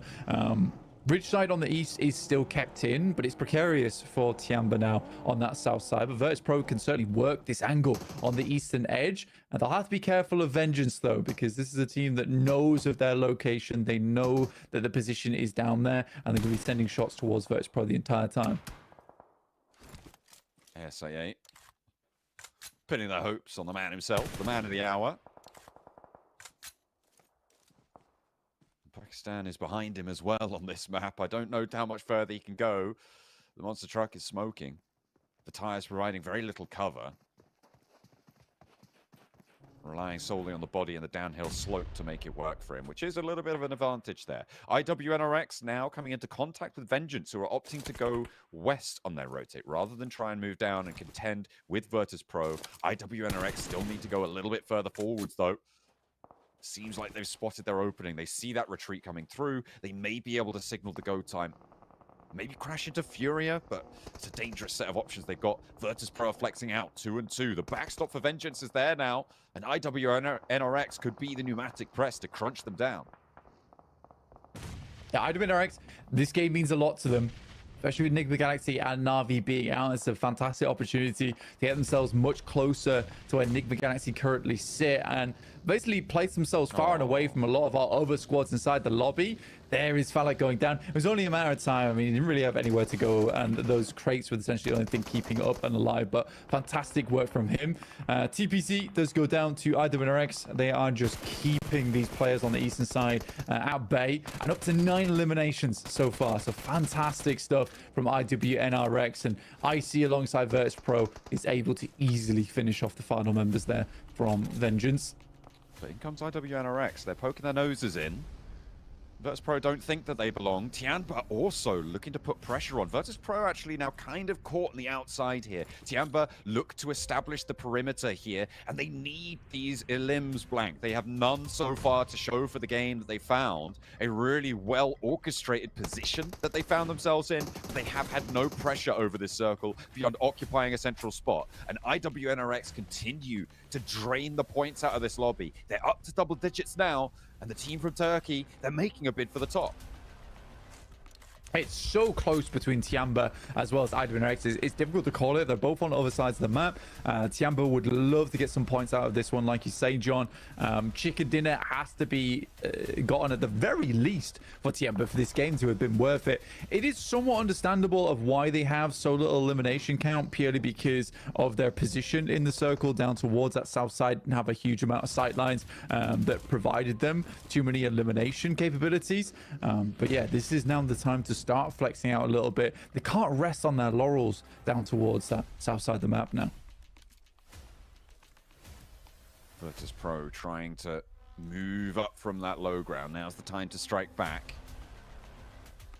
They've got stiff competition. Good news is that IC goes down and launches that nade towards IWNRX's position. Kine does get knocked. The reses are coming through. A lot of damage being eaten by Virtus.pro, but not a knock seen. They can heal this one back up a little bit more. Zed Wolf close by. Tianba gets spotted. That's Furia. Goodness me. Silence has been quiet for a long, long time, but finally they're starting to poke their heads out above the pulpit here.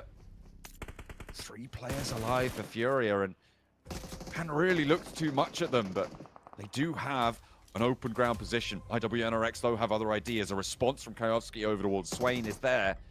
Can IWNRX get back to their feet in time? Can Tianba find anything out of this game? Yeah, they're desperately looking at, and the more they try to place themselves in a position where they can find these shots over towards these teams, the more they set themselves up into sight lines of Furia. Zone 9 now with 4 teams remaining. It is a race against the clock here for Tianba. They do find Gusta. As more nades pour on through, and now this is Tianba's time to shine. But it is Furia finding most of the eliminations and the knocks over to IWNRX.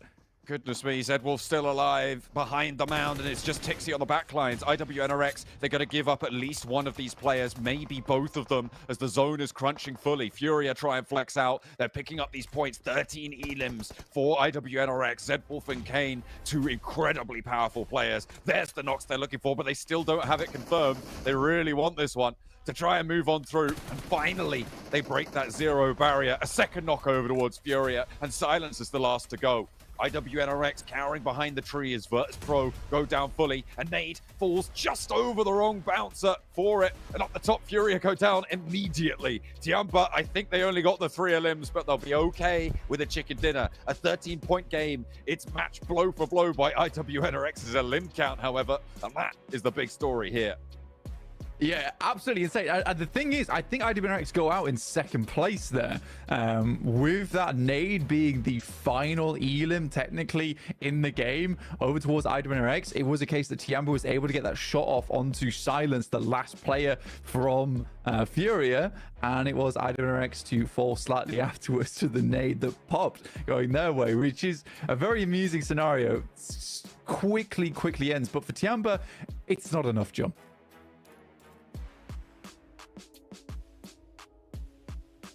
All right, well, I'm John now. Welcome back. Wait, I can't do his voice. No, I got nothing. Welcome back, everyone. As we're on the desk here, as we see Tiamba take themselves a victory, and for a team who are on the cusp of being forced out and being sent home, i.e. 11th place, they get a win when they desperately need it here, Hot Jukes. Yes, sir, indeed. And that's a win they're definitely going to take. Landing all the way to the end zone, I love to be able to see Tiamba pull it out right when they needed to. So, I mean, when it comes to their play style, they landed just south of La Bendita, which is pretty central to this circle. And honestly, they needed a game like this. They needed a kind of a free circle zone where they didn't have to move too much and be able to put some eliminations on the board. So I'm hoping they kind of utilize this and kind of rocket launch themselves up here, Max. It would be interesting to have the perspective of Tiamba this game, because we know they typically like to play sweeping edge play style, but it's like playing center was kind of easy. we didn't really have to do too much this game. We were just chilling in the center.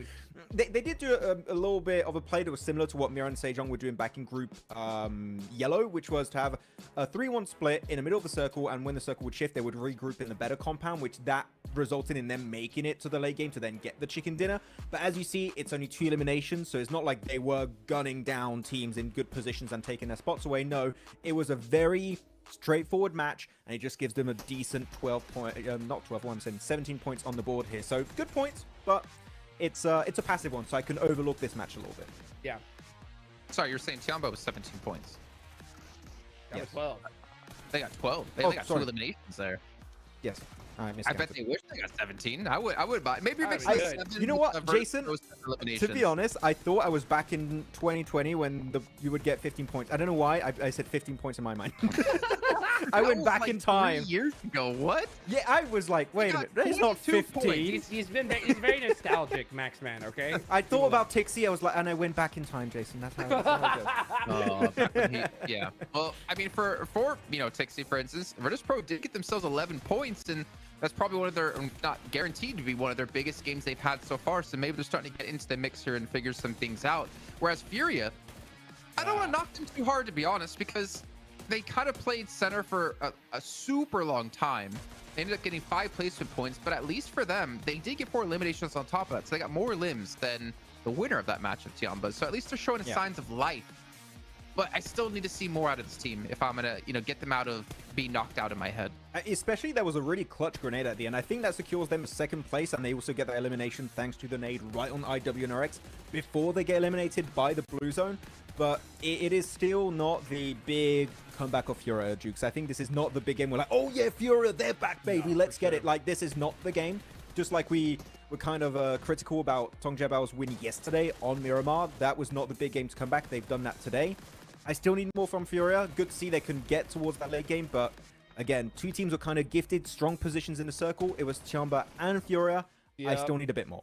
Yeah, that's exactly what I was going to say. Yeah, those are the 2 teams I was kind of hoping would kind of get gifted a bounce back game. And it really is a serious thing. When you're down and out and you're so low on the leaderboards, sometimes you get blessed that circle, you get a good game under your belt, and it just kind of takes a little relief off your shoulders, makes you feel like, you know what, yeah, we could do this, and then you can start playing all out, So I was hoping we would see that from Furia. I mean, yeah, they were dead center for so long, unable to get the chicken dinner, but you know what, 9 points is definitely got to be like, okay, finally we're putting something on the board, you know what I'm saying? So this is also, by the way, for IWNRX, 2 matches where they're first in terms of points, but they don't get the chicken dinner, which goes to highlight again how many eliminations they can get in these matches when they have the right situation available. And yeah, maybe. From 2023? I don't know. But kind of with good rotations, though. That's the thing. They also get decent placement points on board, Jason. So they got the best of both worlds. They're looking really solid. I do want to bring up Vengeance, though. They finished off in 7th place at 5 points in this last match. And I want to bring them up particularly because we were talking about while we were watching this match, they had this like really far out split of like a 2-1. One player was on the very southern side, the other two players on the very northern side. And Max, you're talking about, I was like saying, oh yeah, they gathered information.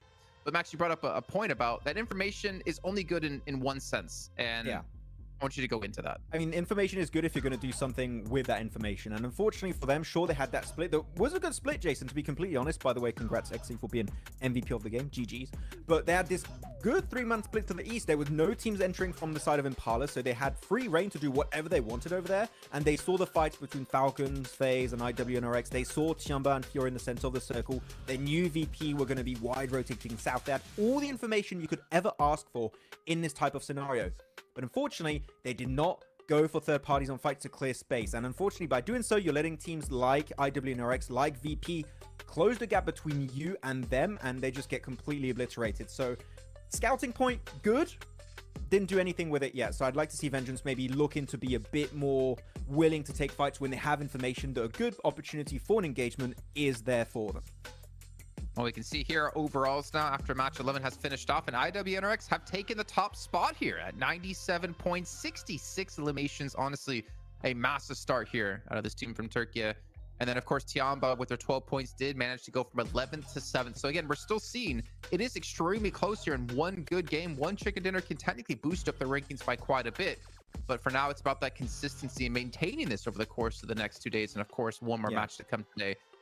You know, I try to only spit facts. If I was spitting lies, it would be a little bit weird. But as we look down the list, Ultra Ego, hey, credit to them. 8 points in the last match, Max, able to get themselves up to 10th place. It's still not safe by any means, but at least they're not 11th anymore. At least they're showing some signs of life in terms of fragging power. I want to praise them, but Jukes, looking at their fight where they got a bunch of those eliminations, it was Na'Vi doing a weird engage. So I can't even say like, oh, Ultra Ego played it well. It was Na'Vi being a bit of an oddball in that engagement, unfortunately for them, but it might give them the push they wanted to start climbing the rankings. Yeah, I mean, Alter Ego were coming all the way from the south side towards that late circle, and they just were not able to even get into it. So, I mean, it's just a tough match for them, and you're going to have those games, right? You're going to have those games where, you're going to get stuck in a position where there's just nothing you can do. You got 3 of the best teams in the world just right in front of you, and you're going to get taken out. So, I mean, you just got to look at that one, shake it off, and then just come back in the next game. One team, though, that I feel could have done better in this one was Falcons. Falcons was a squad that had a really good position on that north side, and this is the second time, Max, I've seen them get taken out early because they're in a dominant position, but they leave outside that spot to go clear their backs outside a circle, and it catches them up so many times because they leave that spot and then it gets taken by somebody else and they get taken out by IWNRX. So I want to see Falcons just maybe be a little bit more patient. I understand the aggression, I understand what they're trying to do, but sometimes when you have that good spot, it is better to just stay there. I fully get the point you're getting to. I was just waiting for Falcons realistically this game, Jukes, to leapfrog IWNRX's position and be the gatekeepers of the northwestern edge. If they do that, I think they clear IWNRX, and then who knows, maybe they go the entire way and get the win, not too sure. But they were a little bit too complacent this game, and they were not willing to bake these big rotations. They could have even maybe sent it into Vengeance because they were super split, and that was a great push opportunity. But I think they were a bit too hesitant, and IWNRX, again, we talked about it many times, Jukes, if they see a team show weakness, they will punish you, and they will get those 4 points you are worth at that point in time. So, yeah, Falcons here, maybe a bit too hesitant, and that did cost their lives in this game.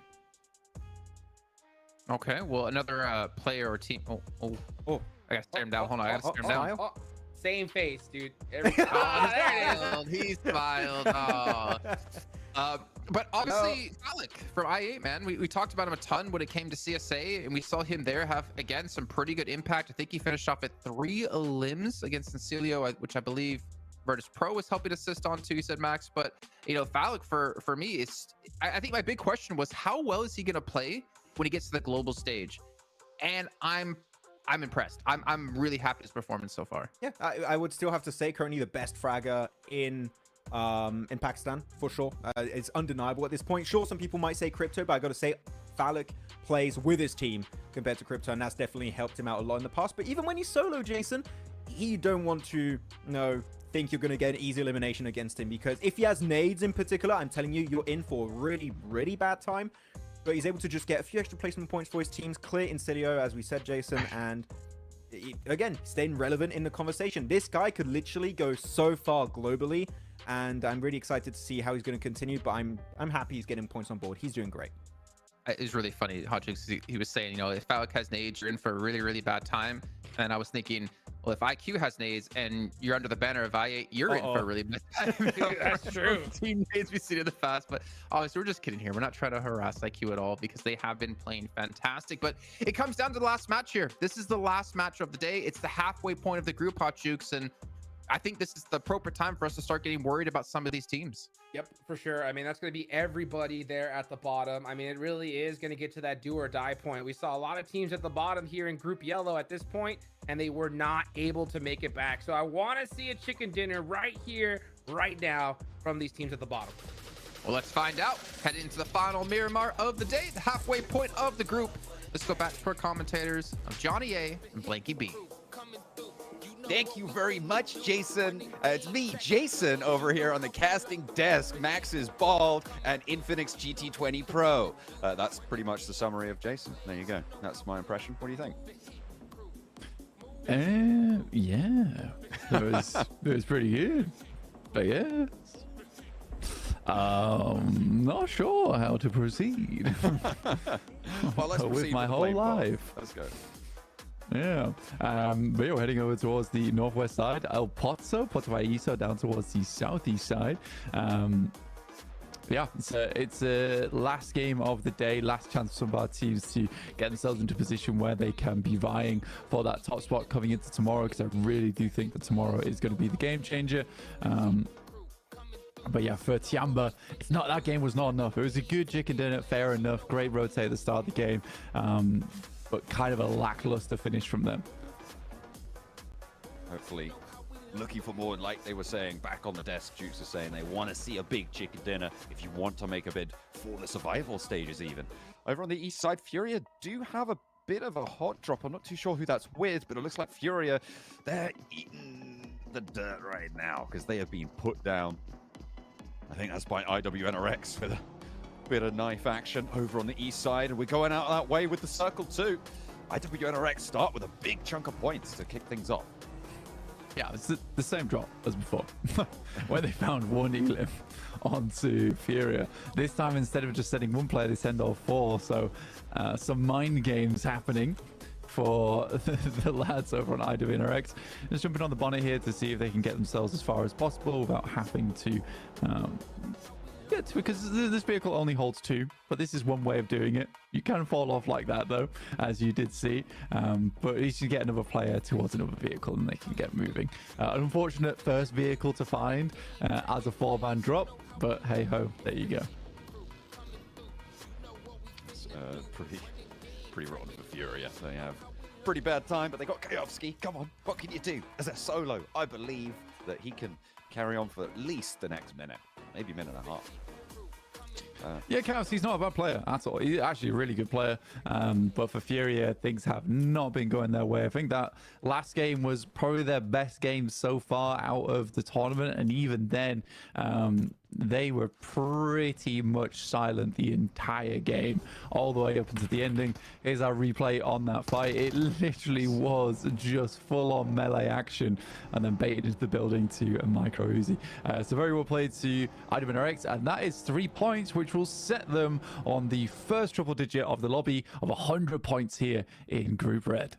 Excellent stuff. And if you can close out towards that 120 mark at the end of the day, it would be brilliant for them. So if they can rack up a chicken dinner here, that would be a phenomenal day. And I mean, to be fair, with the circle breaking out to the east, they do have a good opportunity to take up a strong spot here. However, the metric that we're looking at over 4 days of gameplay was Team Spirit in first place with 225, which was a record-breaking first place, actually. Back in last week, they broke the record from last year, which was 220. and came through with 225, as I said, which would mean that you'd need, what was that, 112.5 points at the end of today. So if you can get 113, you're ahead of their averages per map performance. Should be great. Be great news for these squads. But again, last match of the day, we head over towards a similar location of the map, over towards that east side, but less dominated by Los Leones, so you won't have as many teams crunching into that horrible spot of the map. And because the playing path wasn't as southern, you can have a lot more rotates that can happen over towards the north side as well and wrap around past El Azahar. So it's much easier for a lot of our squads to get in towards this one, specifically looking at Na'Vi, who started in La Cobreria up towards the northern edge of the map. That is one of those rotates that I'm talking about, over towards Cruz Dubai through to El Azahar, potentially taking up some of these high ground positions. Team Queso, they've got the M249 in the pocket with Melodius, but he's on his own right now. The rest of Team Queso further out to the east. You see them currently with ASA8 kind of bearing down upon them. They're going to give this one up. They don't feel like they're in a favorable spot for it, but this is even less favorable. Out in the open, and losing a player like that, oh, it's such a rotten time to have it happen. Pretty rubbish, all things considered. And Team Queso cut down to 3. Yeah, unfortunate. But that's the way the cookie crumbles sometimes, and ASA will put themselves at 1 more point, who, again, in that last match, able to just about shunt themselves into 3rd place there over Na'Vi. All thanks to Falak, who, as Maxman was saying, probably the best player from their respective region currently. Even putting them over Crypto, which is a bit of a statement, honestly, but I think he's right. He definitely plays a lot more with his team, and that's what makes IS8 so strong. But still, in those solo situations, he is a monster to come up against. It is a pretty terrifying sight for sure. Virtus Pro, the team from EMEA, the little brother of the region right now. The rest of them all the way up at the top of the tables, but just can't quite keep pace. He's not got long enough legs. Stop being mean to him.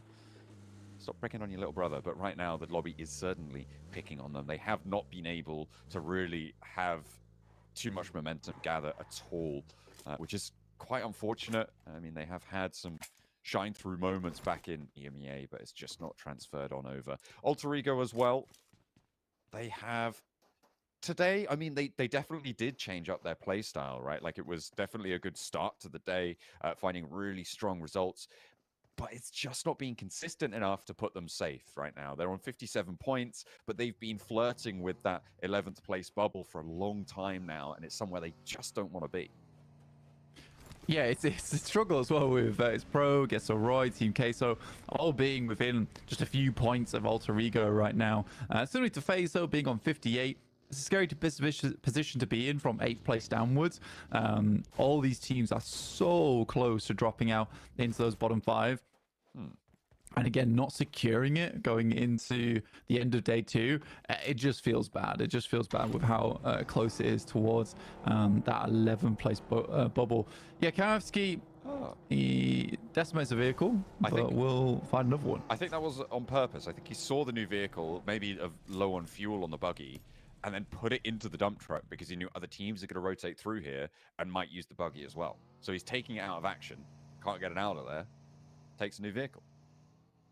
Yeah, it's a fair enough play to go for, especially when you're solo. You don't really want teams tailing you in the future.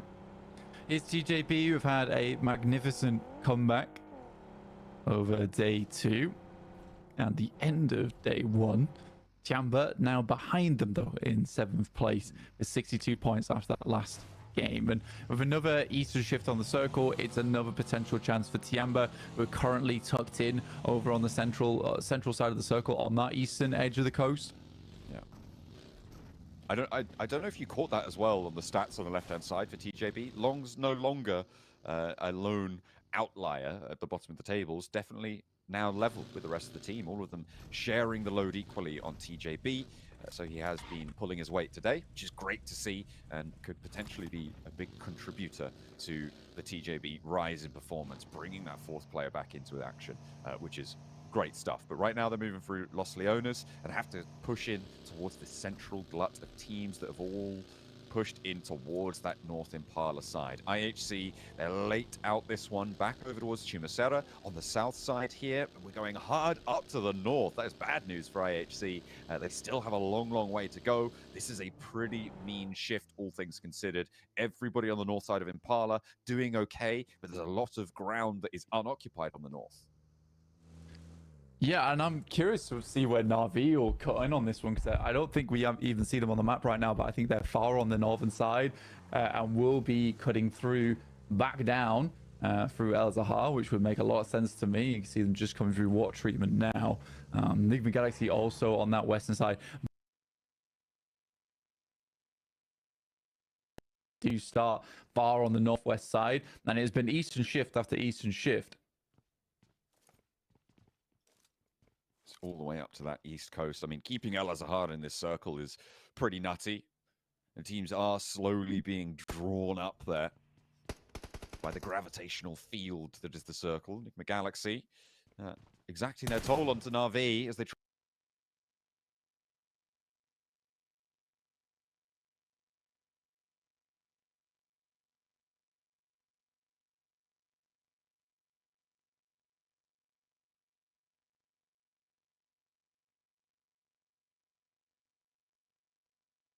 into the EMEA region, which would be quite something.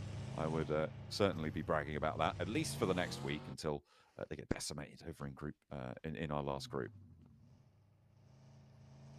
Yeah, I mean, Na'Vi losing one player there is somewhat unfortunate, and I don't think Enigma Galaxy is comfortable with letting them get too further into this one as they take a little bit more damage. Team Queso, though, Ghetto Roy taking some damn good damage over towards them here, and Queso did lose a player early on, so now down to just 2 players.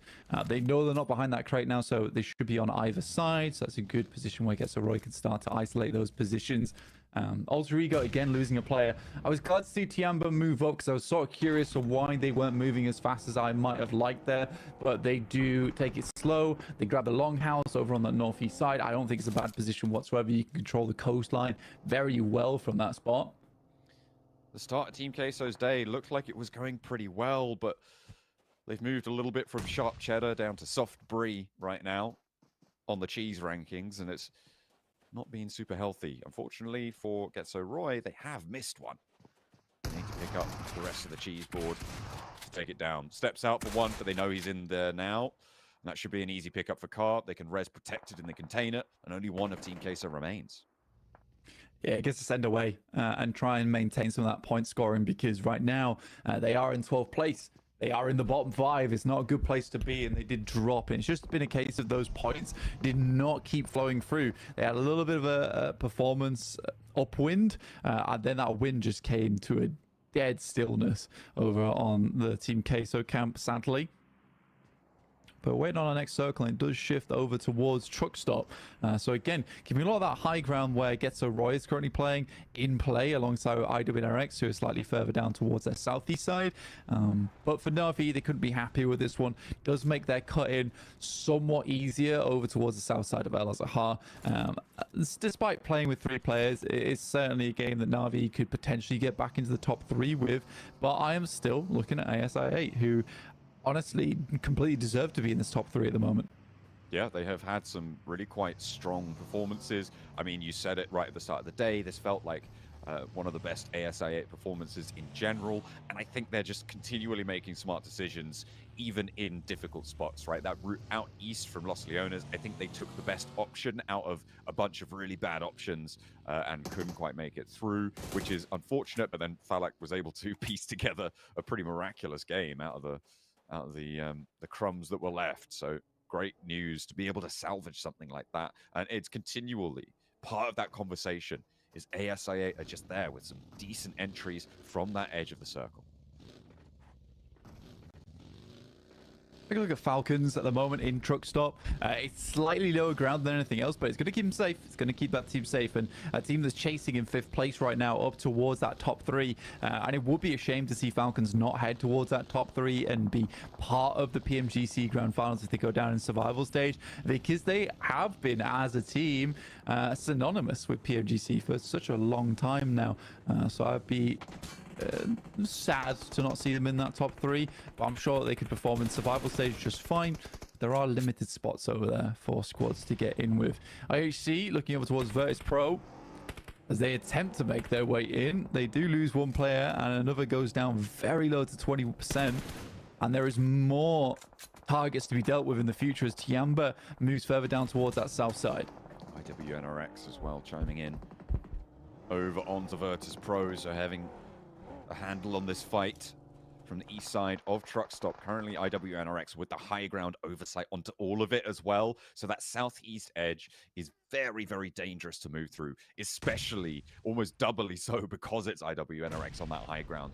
Very dangerous team to come into contact with here, seemingly in Group Red. TJB nades over towards ASI8, and they're trying to carve out more presence in towards the top 3 here for ASI8, and TJB want to continue their run up the tables to pivotally positioned teams. Another precipice of failure here against one another. Maybe just to disengage, get closer into this one. The next circle comes. As over towards the northwest, it's a really hard shift, and Venge's quite happy with this one, though there is the Enigma Galaxy encampment on this side, and that is a dangerous team to be close to. You could spike out at any time because I'm sure they would like to take control of where Lily is currently playing from Vengeance all the way over on that eastern side of this hilltop. In the meantime, it's ASI8 looking over towards TJB. Long's already down, somewhat out of the picture here, and ISA are doing a good job at keeping them at bay, but nice backstab here coming through from Triple S, and it's going from bad to worse here for ASI8. Oh dear, 3 players down on the hillside, and now it's just Flower on the low ground here, but still looking for more. Challenge sent back up. It's 1v1 on this situation. IQ with the high ground with the nades as well. The inside track, and it's a pickup for TJB. This is the correct decision to make. Picks up 3 points just like that, and IQ cannot get his teammates back on up. This is very unfortunate stuff, and Flower, I mean, he's taken one hell of a peppering to the shack, but it's not going to land the damage. IQ burns the roof, but it's going to heat nothing but the metal. Flower stays alive for the time being into the buggy. IQ wants to disengage, and both of these 2 teams take one another down. It's Na'Vi's chance to try and push through. IQ steps back out of the vehicle. He really wants this fight, stays out in the blue. Flower with the spray, with the Vector, can't get past it, and IQ's on for another lone game for ASI8. Yeah, almost had it for TJB. I mean, it was a good backstab from them there, and it looked like ASA had it completely under control, but 5 elims for them. I think they'll be okay with that one. IQ being able to make it further into this game too is good news for them.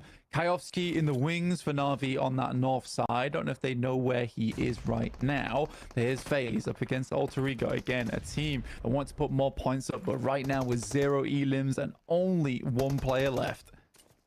Hans for you, nade over the top towards Noise, caught with a little flurry of bullets there. Noise makes his approach, but the blue zone's pushing in again, and Hans for you stays alive.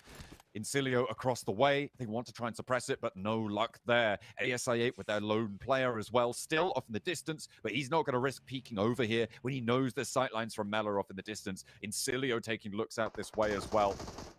Much too dangerous for a solo to try and take that fight. Tiamba, in the meantime, on the northeast side, trying to push on in, but IHC trying to stop it. 2 players alive of theirs in IWNRX further south. Not really going to have the time to flex out this way. Tiamba up against IHC. QZ behind the rock, finds the first pick off and then looks for the second. There is this little bit of backup here, but 1 player down for Tiamba, and Shan likely to fall shortly. For Tiamba, I think that might be somewhat of the close of the day here for them. I think that was a small tag they got off that nade, so they know he's roughly in this area. I think a lot of teams are going to go down on the southwest, so if Tiamba can hold out, they can rack up a couple of placement points here. They've gotten 3 elims already. Getting this res, they can stay as 2. They're just about on the edge of this circle. Na'Vi, IHC, all have pulled off this location now. IQ goes down, and this is what I was talking about. This southwest side is a lot hotter, Blank. Falcons are here, Incilio are here. One of these 2 teams is not going to make it out from this location. I think they have to joust or send away, in which case they're, again, in a lot of danger. Incilio can move east. Falcons have to move through truck stop too. It's a rough circle down towards the south side. Not a fun position to be playing in, especially with that roadside that cuts through on the northwest, which is practically a valley here. But it's awkward high ground to play around with, even towards the central side of the map. Getzo Roy currently have a great chance to put up quite a few points here, looking over towards the northeast side and picking off teams as they come through. Na'Vi scouts out over towards Tiamba and will lose a player because of that, in fact, to Bond. So now both teams down to 2. Falcons moving through the buildings now in the truck stop. Playing the east side of it, does have a foothold into the circle, but crossing across the road to the high ground will be tricky. Nick Galaxy trying to leave. Vengeance have other ideas. Yamak finds the shot down to Snowix. Ralph is low, the blue zone's pushing. Does get that first aid off just in time, but the crossing's covered and Yamak's too quick for it. Not going to be able to get away with that. Ralph flushed away. 2 players for Nick Galaxy pretty quickly on this engagement. Vengeance able to drag them down and looking for more as well. Noise gets the reload. The spray down to the back is harrying. It's deadly as Redox down out of the vehicle. Just the 1 player now left standing. Yeah, again, for Vengeance, they actually play this quite well because it's not an easy compound to remove yourself from. So Vengeance set themselves up on all corners of it, so they have all the sightlines available and just play it very slowly. So I do really like the way the Vengeance went about that versus Nick Galaxy, who are now in a very tough scenario coming into tomorrow, where they could have massively increased their lead, but these last 2 games just have not really provided them with the value that they might have liked. In the meantime, IDMRX, though, still up and kicking. 5 eliminations so far, 102 points for them, and can play quite comfortably from the eastern side of the map. Chamber with now 1 player left standing as 8 teams remain. We're getting close to starting to ladder up those placement points. 4 elims for Tiamba, but they are really bunched in now. Getzo Roy on top. If Getzo Roy take down Na'Vi, they may not suspect that there's another player here unless too much noise is made in this location. I mean, they heard some nades further downhill, so they should know that there's 2 presences there. Or be aware of the possibility of it, and may be a little bit more wary of that. So, are they going to have the wherewithal to make this one work? Kajowski's been solo for Furia for a very long time. In fact, right since the start of the match blank. He was a solo when IWNRX dropped on them and got 3 knife eliminations. Yeah, basically Na'Vi was just never aware of Kajowski's position, and that's typically how it goes when you get a solo who went down to a solo very early in the game. There's no indication of a third party that happened nearby through either hearing the fight or seeing the fight. So for Kajowski to get towards this position, there's no indicators. So I think for Na'Vi, they are... it's not a case they didn't scout it or they didn't check hard enough. Just difficult to know they'd ever be here in the first place. Falcons, though, looking to finish off their day strong as they take a fair bit of a hit, with Falcons losing top on a knock here, as Incilio are down towards that southeast side. Good barrage of bullets, though, but the nades are starting to come through as Incilio gets into that range that was required. Mountaintop that gets a Roy, a real powerhouse of a position. A lot of cover, a lot of oversight. Danger for the Falcons as they try and leave the truck stop. This is that difficult road crossing I was talking about. They have gotten up to the ridge, but Incilio looking pretty solid to hold off the Falcons here. 4 elims found already, all 4 of their players alive. The Falcons, not so lucky, will not be afforded the same luxuries as one of their players already down. East, that outpost, Icy on a wide flank up towards the north side, quite separate. Closer to Vengeance than anything else. Vengeance also scouting across the road, trying to get themselves a position. Icy regroups, back in with the rest of the Falcons. And he stays on this side of the road. Yeah, it's a really smart play from Incilio, honestly. The fact they get that first knock over towards top, they instantly take the opportunity to set themselves between a lot of the teams on that eastern side with this ridge side that sits in front of them and Falcons. They know that Falcons can't really challenge them here, but it is Vengeance coming down from that northern edge, and this pressures out Falcons more than it does Incilio. Forces Falcons to have a choice. Do you go north? Do you go for that fight at Vengeance, or do you just get bogged down in your current position, get picked to pieces? It seems like that might be the option for them. Currently, we did see Kayovsky actually go down on that north side, which means Na'Vi will not have that danger. It was Getso Roy to spot that one, so the high ground angle was able to scope him out. Bond has been surviving in his little nook for a long, long time. You can see the damage already pouring on through. Getso Roy aware of this back and forth conversation now, and they'll know. You can see 6 does go down. In the meantime, Incilio descending on the Falcons. East is the last to go. The Falcons do indeed get picked to pieces. And it's Vengeance versus Incilio for the western side.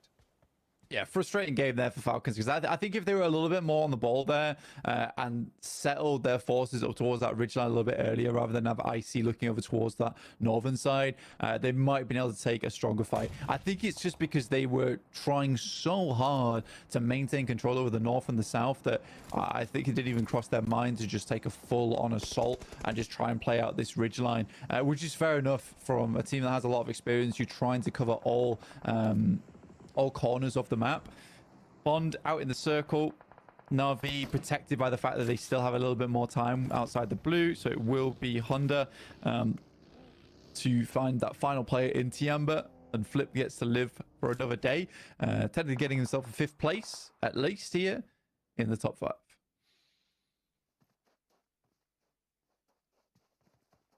Vengeance spreading out, currently on a 3-1.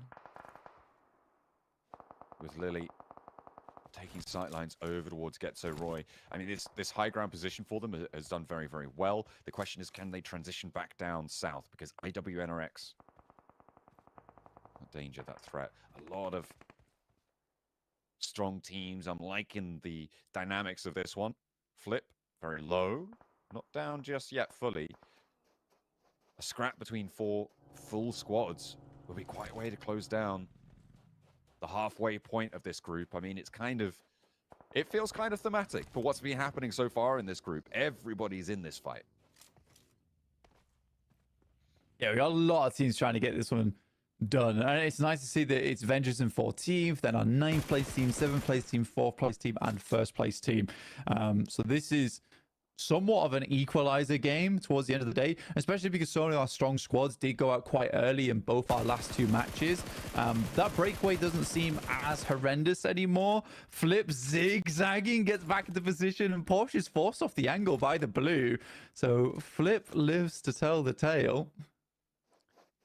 I've got to see Porsche versus Lamborghini 1v1, right? That has to be in our future somewhere. It's only a matter of time, surely, before we see that one pop off. We'll have to wait, though. Just that little bit longer.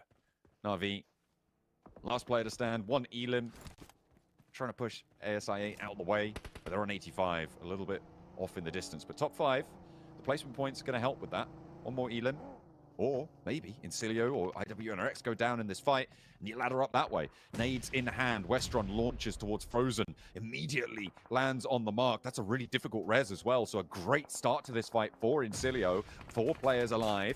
And they can start to move up to this angle, leaving 1 player at the back. They start to reinforce this position, but the crossfire is there. It's excellent control here for IWNRX to keep their teammate alive. Kane not going to go down without a fight. Getso Roy can start to chime in, though, and this makes it so hard for IWNRX to hold off this push from the south. It's getting really tough now for IWNRX. Good shots from Incilio, and this is classic Incilio, honestly, in terms of just the fact that they'll have these moments where they just pop off and then they're quiet for the rest of the day. But IWNRX not able to get too much further. Getso Roy, on the other hand, 9 Elims. I mean, they have had one of the most unbelievable positions on the map for such a long time now that it makes sense for them to get a good game off the back of this. Fash, though, with a classic off angle for him, getting a bit of damage done, and allows the rest of his team to regroup and repass the situation as they move further up towards these crates. Getso Roy still have 4 players alive. Vengeance starting to establish a northern line here. With IWNRX down to 1, it's all up to Swain to show us why they're at the top spot, or just go down in the midst of it all. But again, he is kind of in a little dip between 2 crossfire teams, which in general is one of the safer places to be as a solo until that fight concludes. It's very unlikely that people are going to fully commit forwards because the team on the other side will just take those shots in. The question is, how long can Swain survive this if Incilio look to try and move up to those crates? Vengeance, I think, right now in control of this one. Yeah, they've got a fantastic spot to play in. Getso Roy basically living... No way. No way! He's right there! Oh, Swain takes it down. There's no way they didn't see that. He's completely caught them on the broadside. He finds a second as well, trying to pick up those points, and Swain is on a tear. Hops into the vehicle. He's getting away with murder here. Incilio fall down to it, but Getso Roy jump on through as well. That is criminal. I mean, they'll take a 4th place. Man, come on. You knew he was in that direction. You were jump spotting the fool. And yet, don't look behind the crate. What a sneaky play there from Swain. But now we're down to Getsu Roy versus Vengeance. And Getsu Roy desperately needed that damage to be done early on so they could start to break out and create some position to play in. But Vengeance, just like how they played against Enigma Galaxy, have all the angles in the world to work with. Nades in, but the first knock goes the way of Getso Roy. They've been fragging out this lobby. Vengeance are on 7, but a lot more added to the tally for Getso Roy. Yamak on the flank, however, he's been pretty deadly. 5 elims only just for him. Pretty greedy, and he's looking to chow down on a final chicken dinner today. Japan needing this at a crucial juncture, but Lily goes down on the high ground. 2 players left standing, and Yamak's cut out of it as well. It's all up to Noise against Getso. 2 players down beneath him. Very, very low, but the healing coming through from Juke steps out with the MG3. A lot of damage being sent up, but the damage is not really connecting. The AUG there getting reloaded by Noise. Flanks out wide. The information fed back over. The nade is cooking. There should be the damage, but it goes long. Another one to cook. Goes down to it. And Noise looking to try and keep this one going. Getso Roy. And they're going to fall at the final hurdle. Cast the last to stand. But Getso Roy at the top. The Molotov is there. And Noise has the inside track. The reload on both of the weapons here. Gets the point confirmed. And now, with a sliver of HP to worry about. Spots a head. Spots a shoulder. But he needs to find the mark. It will be there. And it is Vengeance to take it back. Getso Roy cannot step forwards. They are pushed back into the compound, and Japan stands strong. It's such a flop from Getso Roy, though, man. You have a 2v1, push up with your teammate. Don't be pulling the pin on the grenade. You can see how happy Vengeance are with that one. What an outplay they had there. And again, it's just in case you trade off one another. You don't need to do this. And I think they understand better than us that that was just not the move, John. That was really unfortunate, and that is, I mean, that's fair enough. That despair from Getso Roy, that's gotta feel bad, especially at such a crucial time in the tournament. Let's head back to the desk.